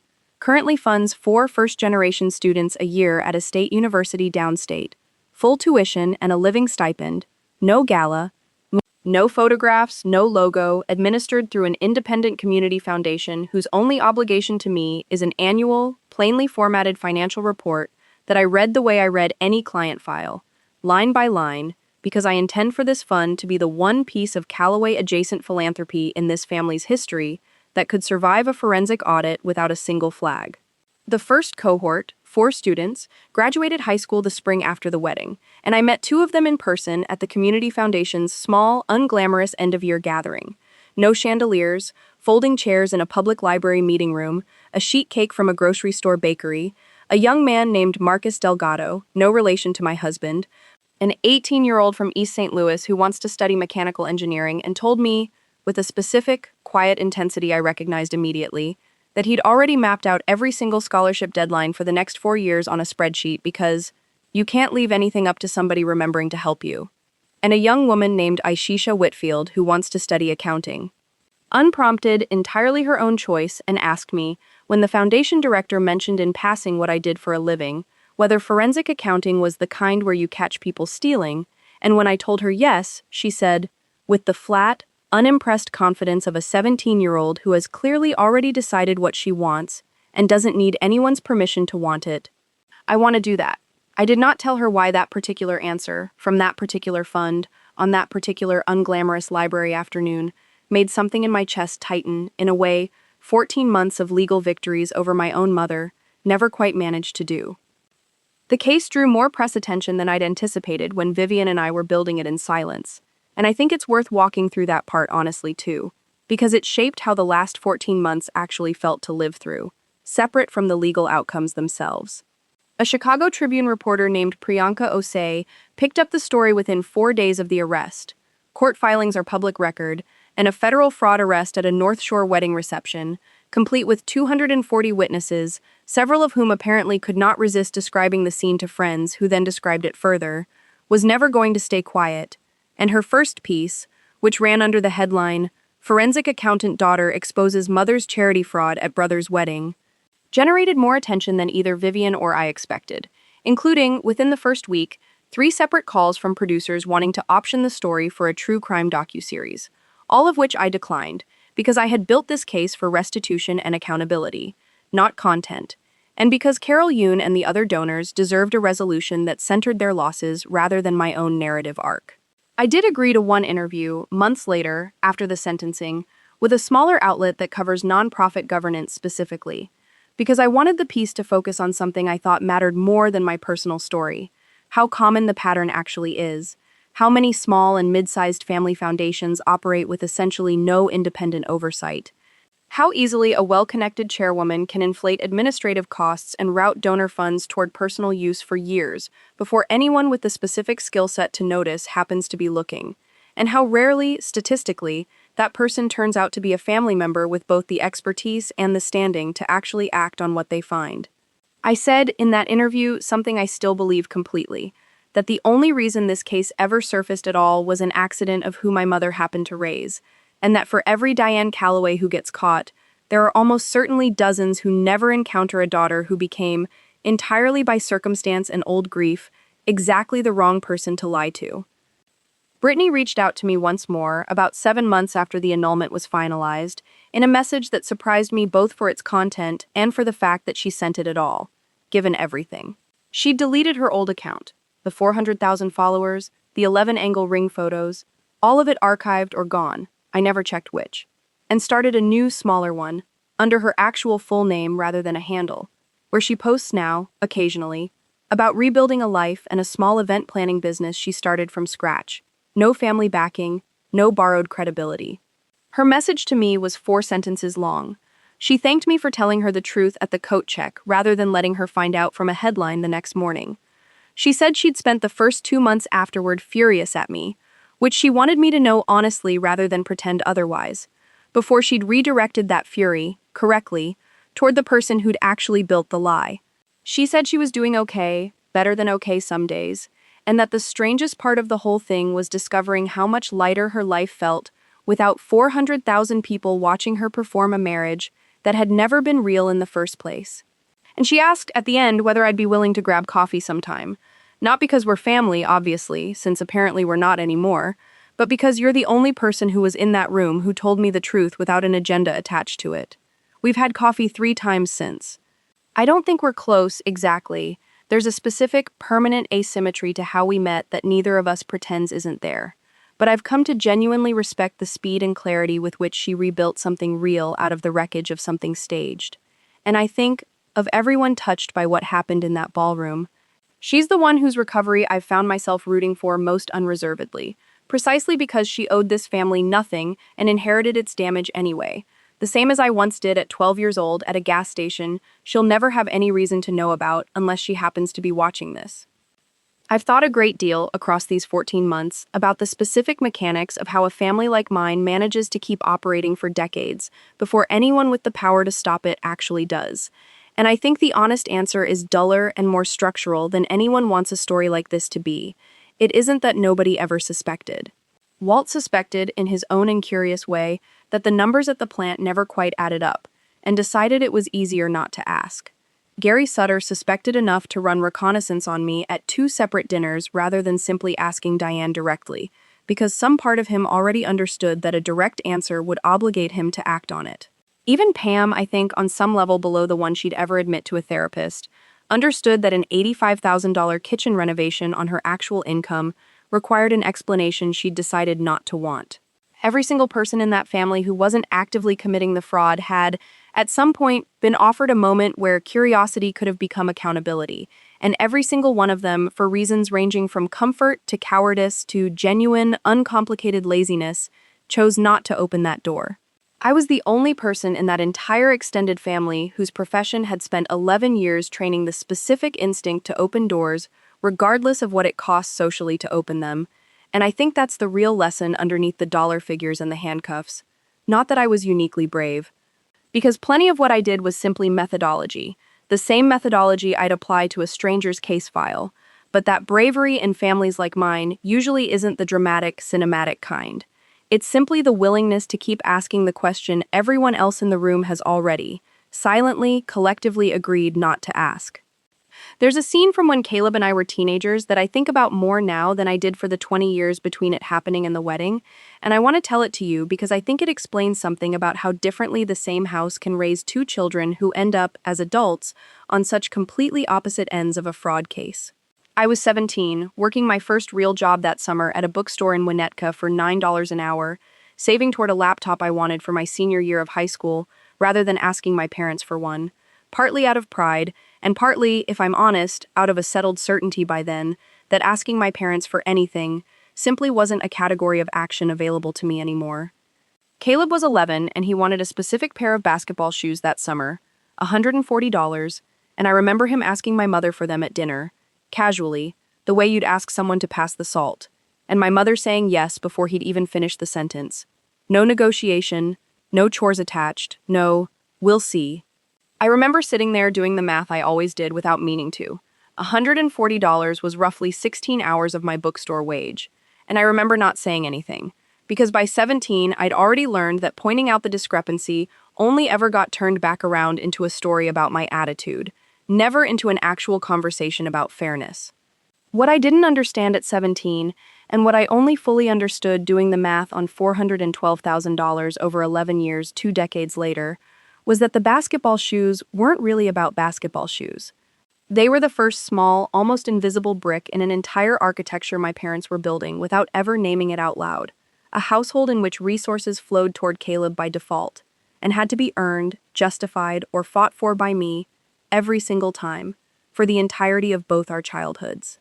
Caleb never had to develop the muscle of earning anything, because the house had quietly decided, years before either of us understood what was happening, that earning was my category and receiving was his, and I don't think either of us, at 11 and 17 respectively, had any framework yet for recognizing that as a structural unfairness rather than simply the ordinary, unremarkable shape of how our particular family happened to work. I think about the morning of the wedding a great deal too, beyond what I already told you, because there's a specific hour I skipped that I think matters. The hour between arriving at the club at 11 and the ceremony starting at 3, which I spent, deliberately, not with my family at all, but sitting alone in my car in the club's overflow parking lot with the printout of Priya's report in my lap. reading it start to finish one more time, not because I needed the information. I had it memorized by then, every angle measurement, every comparison exemplar, but because I needed, I think, to physically hold the proof in my hands one more time before I walked into a building full of people who were about to watch me hold it up to the light. I called Vivian at 11:40, a call that lasted 4 minutes, mostly her walking me through the final confirmation that Agent Ochoa's team was in position, that the recording device was functioning, that the probate filing to void the trust modification had been formally lodged that morning, timed deliberately to be a matter of public record before the reception even began, so that nothing about the day's sequence could later be characterized as improvised or vindictive rather than carefully, legally prepared. She ended that call the way she'd ended almost every consequential call in our 11 years of working together. You've done the work, Elena. Whatever happens in that room, the facts don't change based on how anyone in your family feels about hearing them. I sat with that sentence for a long moment after we hung up, and then I did something I hadn't planned, something that surprised me even as I was doing it. I called Marcus, who was already inside, and asked him to meet me at the side entrance near the coat check, the same entrance I'd realize only in hindsight that Agent Ochoa's team would use to walk my mother out 4 hours later. And I told him, standing there in the June heat in my pale green dress, everything. Not the parts he already knew, but the full shape of the day that was about to happen. The agents, the timing, the trust filing, all of it, because I had decided, sitting in that parking lot, that whatever else was still unresolved between us, I was not going to walk into the most consequential 4 hours of my adult life without my husband knowing the truth of what he was about to witness. He listened without a single interruption, and when I finished, he asked only one question. What do you need from me in there? Not, are you sure? Not, is this really necessary? Not any version of the softening, minimizing questions I'd half-braced myself for. I told him I needed him seated near me, visible, unremarkable, and I needed him to not react visibly to anything until it had already happened, because reactions in a room like that spread faster than facts do, and I needed the facts to land first. He nodded, and he did exactly that, for 4 hours, and it was, I think, looking back, the single clearest piece of evidence I had, before any counseling session, before any disclosure, before any paid-off line of credit, that whatever else had gone wrong between us, he was actually capable of being the partner I needed him to be when it mattered most, if I gave him the specific, honest instructions to be it. I want to describe Agent Ochoa a little more fully, too, because I think he deserves more than the procedural role he played in the story I've told so far. Daniel Ochoa is 47, a father of 3, and he told me once, over coffee about 2 months after the sentencing, in a conversation that had nothing to do with case logistics, and everything to do with the strange, specific intimacy that develops between an investigator and the person whose life he's just permanently altered, that he'd joined the Financial Crimes Division after 11 years working violent crime. Because he'd reached a point in his career where he wanted to spend his working life protecting people whose harm nobody could see with their own eyes. No blood, no bruises, just a lifetime of savings or a scholarship fund or an inheritance quietly gone. Harm that looks, to an outsider glancing at the victim, like nothing happened at all. He told me that Carol Yoon's case file, specifically the widow who'd given $8,000 in her husband's memory, was the one he thought about most out of the entire prosecution, more than the larger institutional losses, because he said, the big donors have lawyers and reserves and they absorb this kind of thing and move on. It's the Carol Yoons who actually get destroyed by it, quietly, and nobody writes a headline about them specifically, and that's exactly why this job exists. I think about that conversation often, because I think it's the closest anyone in this entire story came to articulating, out loud, the actual moral center of everything that happened. Not the drama of the arrest, not the satisfaction of watching my mother's face change in that ballroom, but the specific, unglamorous fact of a retired chemistry teacher's widow finally getting $412 back, and a card in a drawer that says someone noticed her grief mattered enough to be protected rather than spent. I've been asked, in the handful of times I've told pieces of this story to people outside my immediate circle, whether I feel any guilt about my father, whether the fact that he was never criminally charged, that his ignorance was willful rather than malicious, changes how I think about what happened to him afterward. The smaller condominium, the greeter's vest at the plant he used to own. I want to answer that honestly rather than performing either forgiveness or coldness for the sake of a clean narrative, because I think the real answer sits somewhere uncomfortable in between. I do not feel guilt, in the sense of believing I did something wrong to him. My father made a choice every single day for 30 years to let my mother run every consequential decision in that household unexamined, in exchange for the specific, curated comfort of never having to be the one who said no to her. And the cost of that choice was always going to land somewhere eventually. It simply took 30 years and a federal investigation for the bill to finally arrive. But I do feel something, and I think the honest word for it is grief. A specific, low-grade grief for the father I sometimes let myself imagine I might have had if he'd been even slightly more willing to be the person in that car, on Route 9, 22 years ago, who rolled down his own window and said, "Diane, we are not doing this." He never said it. Not that night, not at any of the thousand smaller moments across my childhood where saying it would have cost him far less than a federal case eventually did. I don't forgive him for that, exactly, because forgiveness implies he asked for it, and he hasn't, not once, in 14 months. But I've stopped needing him to, in the same way I've stopped needing an apology from my mother, and I think that's a different, quieter kind of resolution than the one people usually expect from a story like this. Not reconciliation, not even closure in the tidy sense, just the slow, ordinary discovery that a person can stop waiting for something without ever technically forgiving the people who made them wait so long in the first place.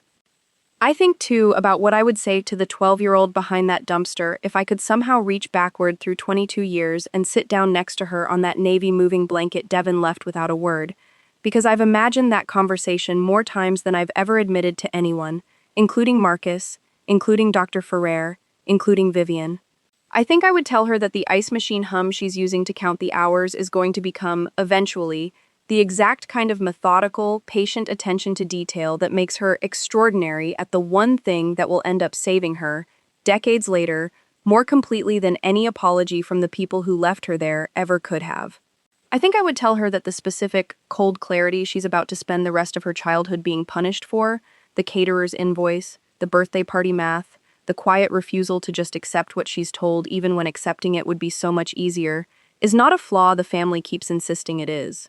It's the exact tool she's going to need, and nobody in that family is ever going to give her permission to use it, so she's going to have to grant herself that permission eventually, alone, at a kitchen island at 11 o'clock on a Tuesday night 22 years later, and I think I would tell her that when that night finally comes, she should trust it completely, because everything she needs to survive what's about to happen to her, she's already, unknowingly, spent her whole childhood building. I made partner the spring after the wedding, as I mentioned, and the firm asked me, as they ask every new partner, to give a short address at the annual associates dinner about what the work actually means, beyond the technical skill set, beyond the billable hours, and I want to close with roughly what I told that room of 26-year-olds, still early enough in their careers to be deciding what kind of forensic accountants they were going to become. I told them that most people think of this profession as the pursuit of numbers. And that's true on the surface, but underneath the numbers, every single case I've ever worked, including the biggest one of my entire career, has actually been the pursuit of a much simpler question: whose account of reality gets believed, and why? My mother told a version of reality for 34 years in which she was a devoted chairwoman, a doting grandmother-in-waiting, a woman finally, generously, reaching out to fix a broken relationship with her estranged daughter. That version of reality held, uncontested, for exactly as long as nobody in the room had both the expertise and the standing to test it against the actual paper trail. The moment someone did, the moment I did, the story didn't just weaken. It collapsed completely, in under 4 minutes, in front of 240 witnesses, because it turns out fabricated realities, no matter how many decades they've been maintained, no matter how many galas and handwritten notes and country club smiles have been spent reinforcing them, cannot survive actual, documented, cross-referenced truth once someone finally puts the two things in the same room together. I told those 26-year-olds that this is the actual job, underneath everything else. Not catching thieves, exactly, though that's the part that makes headlines. It's making sure that somewhere, for somebody, the truth still has an advocate with the specific skills required to make it undeniable, even when, especially when, the person telling the lie has spent their entire life being the one everyone else in the room decided, quietly, collectively, was too powerful or too beloved or too exhausting to finally contradict. I don't know what happens the next time my mother writes to me from Wisconsin, or whether Caleb ever calls, or whether my father, 3 days a week in a vest that says greeter on a plant floor he used to own, ever finds the sentence he never said on Route 9, 22 years too late to matter. I know that the Otis and Raina Fund sent its first 4 students to college this past fall, that Aisha Whitfield texted me a photo of her first accounting exam with a 94 written in red pen, and the caption, "For Harold, I guess, even though I never met him," which is the kind of sentence I think about more than almost anything else in this entire story, and that Carol Yoon still sends a Christmas card every year, addressed, specifically, deliberately, to Elena, the one who noticed. I know that Marcus and I are slowly rebuilding something that looks less like the marriage we had before the wedding and more like a marriage neither of us had to lie our way into maintaining, which I've come to believe is the only kind actually worth keeping. And I know, with the same forensic certainty I bring to every case file that crosses my desk, that whatever my mother believed she was buying with a $140,000 wedding deposit stolen from a widow's memory of her husband, what she actually purchased, in the end, was the exact moment, in front of the exact audience, where her daughter finally, formally, on the record, stopped being the 12-year-old she left behind a dumpster and became, instead, the one person in the entire world with both the reason and the receipts to make sure she never got to tell that story her way again. I want to tell you about the week immediately following the arrest, too, because it had its own strange texture that I haven't fully described yet, and because I think it shows something true about how a family actually fractures in real time, once the version of reality it's been running on finally stops being sustainable. The extended family group chat, a thread called Callaway Fam, started years earlier by Pam, that I'd been quietly re-added to only 11 weeks before the wedding when the reconciliation attempt began, exploded within about 90 minutes of the arrest. And I watched it happen in something close to real time from the passenger seat of Marcus's car as we drove home from the club that night. Neither of us speaking much, both of us still processing the specific silence of a ballroom 240 people had just quietly, uncomfortably emptied. Pam wrote first, at 7:52 p.m., a message that read only, "Someone please tell me what is happening," followed 4 minutes later by a second message, once someone had apparently filled her in, that read, "This is absolutely not how any of this should have been handled, whatever is true or not true," which told me everything I needed to know about where her loyalties would ultimately land, even before the facts had time to settle. Walt didn't write anything for 2 full days, and when he finally did, it was a single line, "Rich, call me when you can," addressed to my father, not to the group, not acknowledging me at all, which felt, in its own quiet way, entirely consistent with a man who'd spent 20 years avoiding any conversation that required him to actually engage with a hard thing directly. Caleb wrote the most and the angriest, a cascade of messages over that first week that ranged from outright denial, "None of this is confirmed, innocent until proven guilty, some of you need to remember that," to something closer, by day 4, to the accusation he'd apparently go on repeating to mutual acquaintances for months afterward, that I had chosen the worst possible moment on purpose to hurt people who never did anything to me. I read every message. I did not respond to a single one, in the group or privately, because I understood, watching the thread in real time, that nothing I said in that particular forum was going to change a single mind that had already decided, before any court date, before any restitution order, before any of the actual documented evidence had been examined by anyone in that chat, which version of the story they intended to believe. I left the group chat on the 6th day, not dramatically, just a quiet notification that read, "Elena Marsh left the group." And I remember Marcus asking me, that evening, whether I regretted leaving it, whether some part of me wanted to stay, in case anyone eventually came around. I told him the truth, which was that I hadn't left it out of anger, exactly, though there was plenty of that available if I'd wanted to reach for it.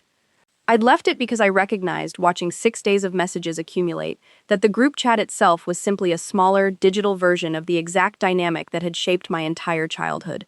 A shared space where the family's preferred story got workshopped and reinforced in real time, where dissent got quietly outnumbered rather than actually engaged with, and I had spent 34 years inside that dynamic already. I did not need a front row seat to watch it happen one more time, this time over encrypted messages instead of at a dinner table. And I understood, closing the app that night, that leaving wasn't retreat.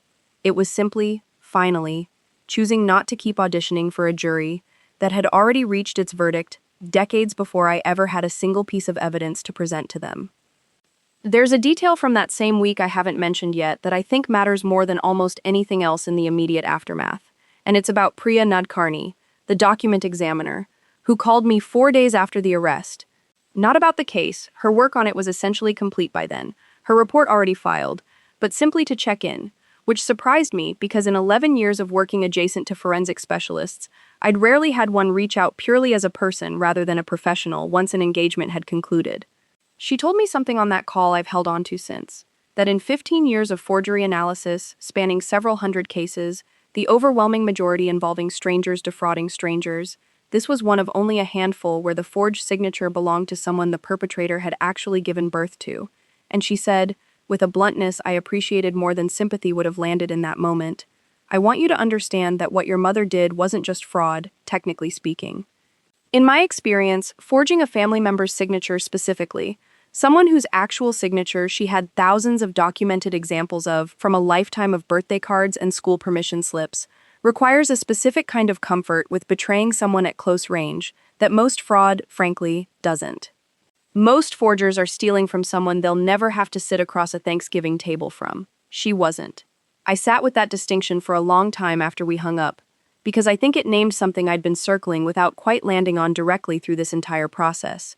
That the dollar amounts, staggering as they were, had never actually been the deepest wound in any of this.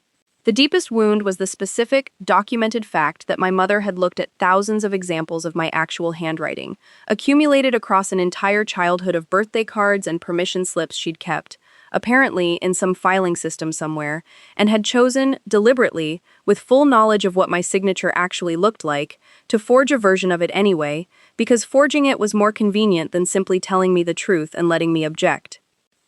I think, in the end, about a phrase Vivian used once, early in the investigation, back when we were still building the spine of the case in silence, long before anyone but the two of us knew what was coming. She said, reviewing the first draft of the Foundation timeline with me late one evening, "You know what's remarkable about this file, Elena? Every single piece of it was hidden in plain sight. The 990s are public. The trust modification is a matter of probate record. The vendor registry is searchable by anyone with an internet connection. Your mother didn't build some brilliant, undetectable scheme. She built an ordinary, sloppy one, and she got away with it for years, for exactly one reason. Because nobody with both the skill and the motivation to look had ever looked."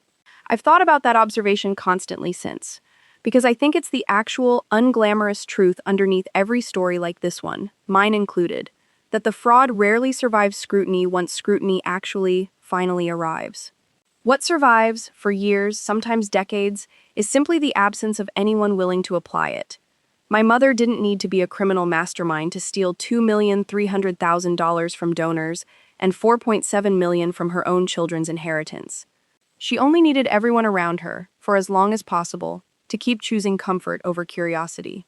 The single miscalculation she made, the one that ended everything, wasn't in the scheme itself.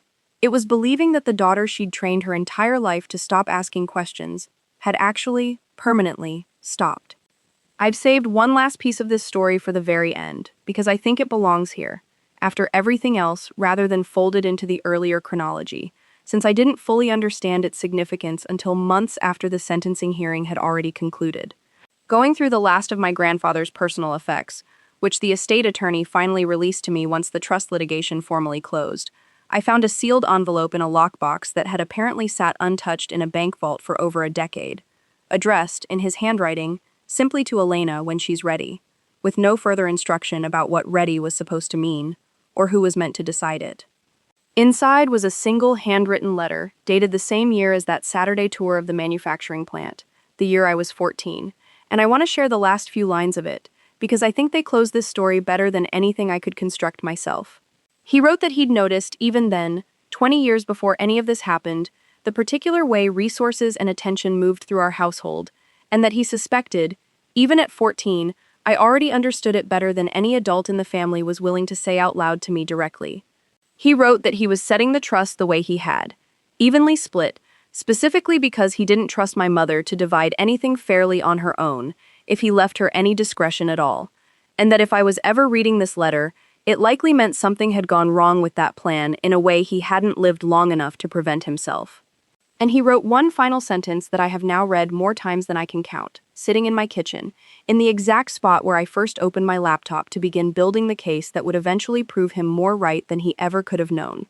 "Whatever they take from you, Elena, they cannot take the specific way your mind works, the way it always has, even when this family made you feel small for it.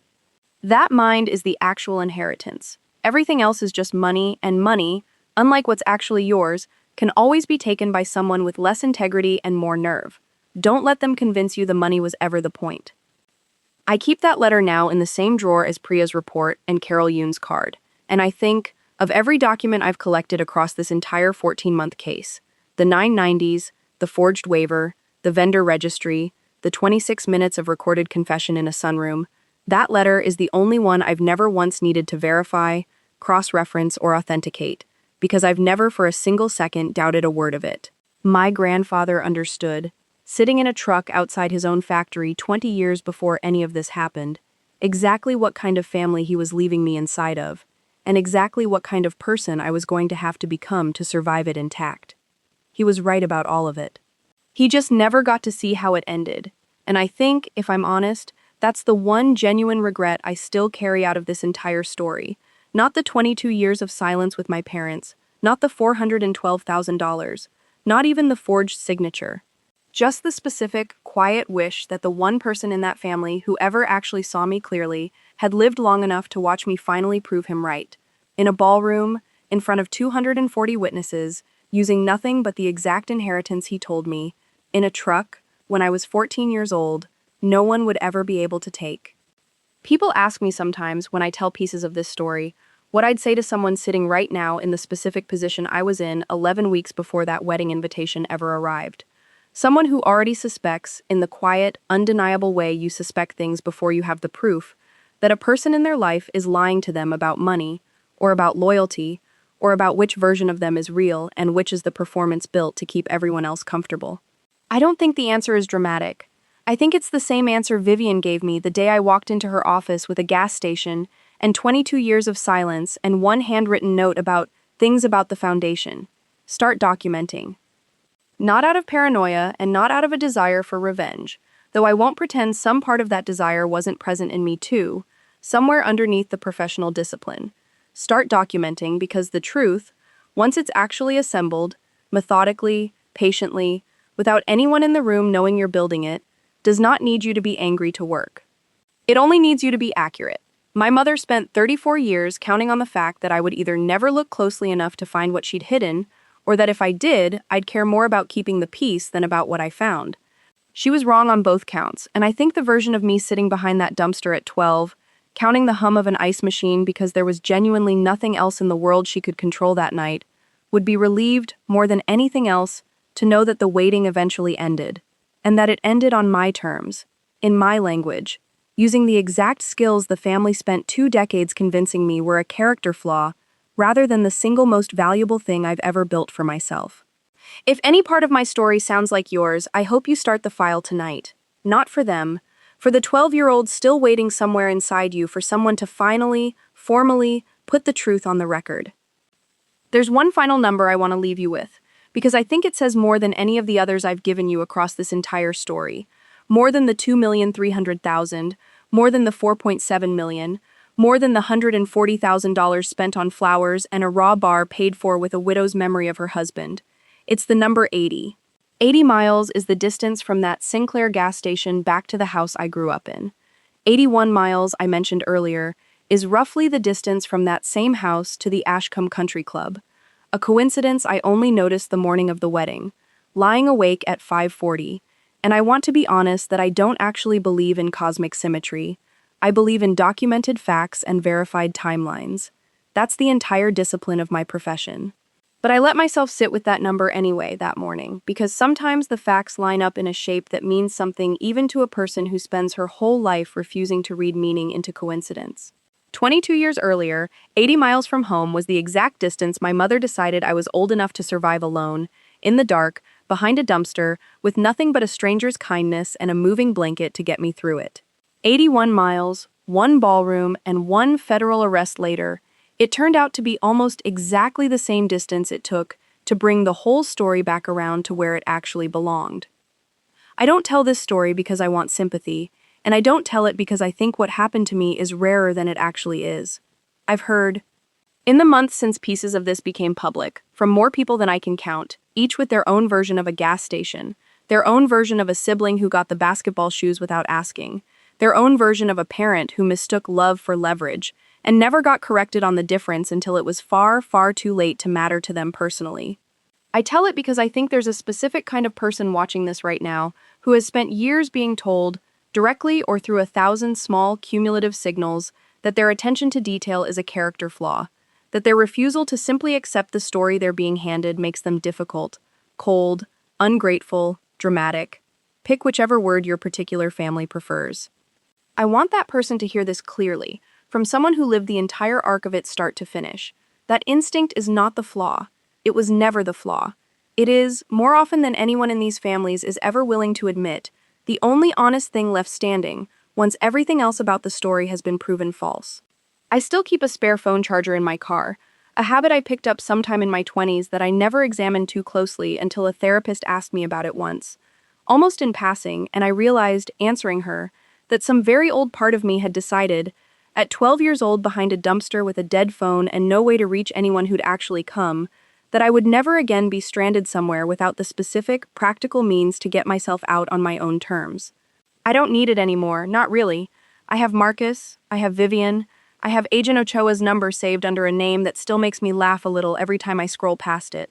I have an entire firm's worth of people who would show up if I called. But I keep the charger anyway, because some lessons, once a family teaches them to you at 12 years old in a gas station parking lot, never fully stop being useful, even decades after the family that taught them stopped having any power over you at all. 3 weeks after the sentencing hearing, Vivian called me into her office with a case file she said reminded her, uncomfortably, of mine. A family-run charitable trust in Lake Geneva, a missing beneficiary, a signature that didn't quite match 6 known exemplars, and a granddaughter who just started asking questions nobody in her family wanted answered. Vivian slid the folder across the desk and said, "I think you're going to want this one, Elena." I hadn't even opened it yet when my phone buzzed with a text from a number I didn't recognize. 3 words long, "We need to talk." I still don't know, recording this, whether it was Caleb or my father or someone else entirely I haven't told you about yet. And if you've made it this far, you already know exactly how much I like leaving a door open just long enough to see who walks through it. If you want to know who it was and what happened next, you already know what to do.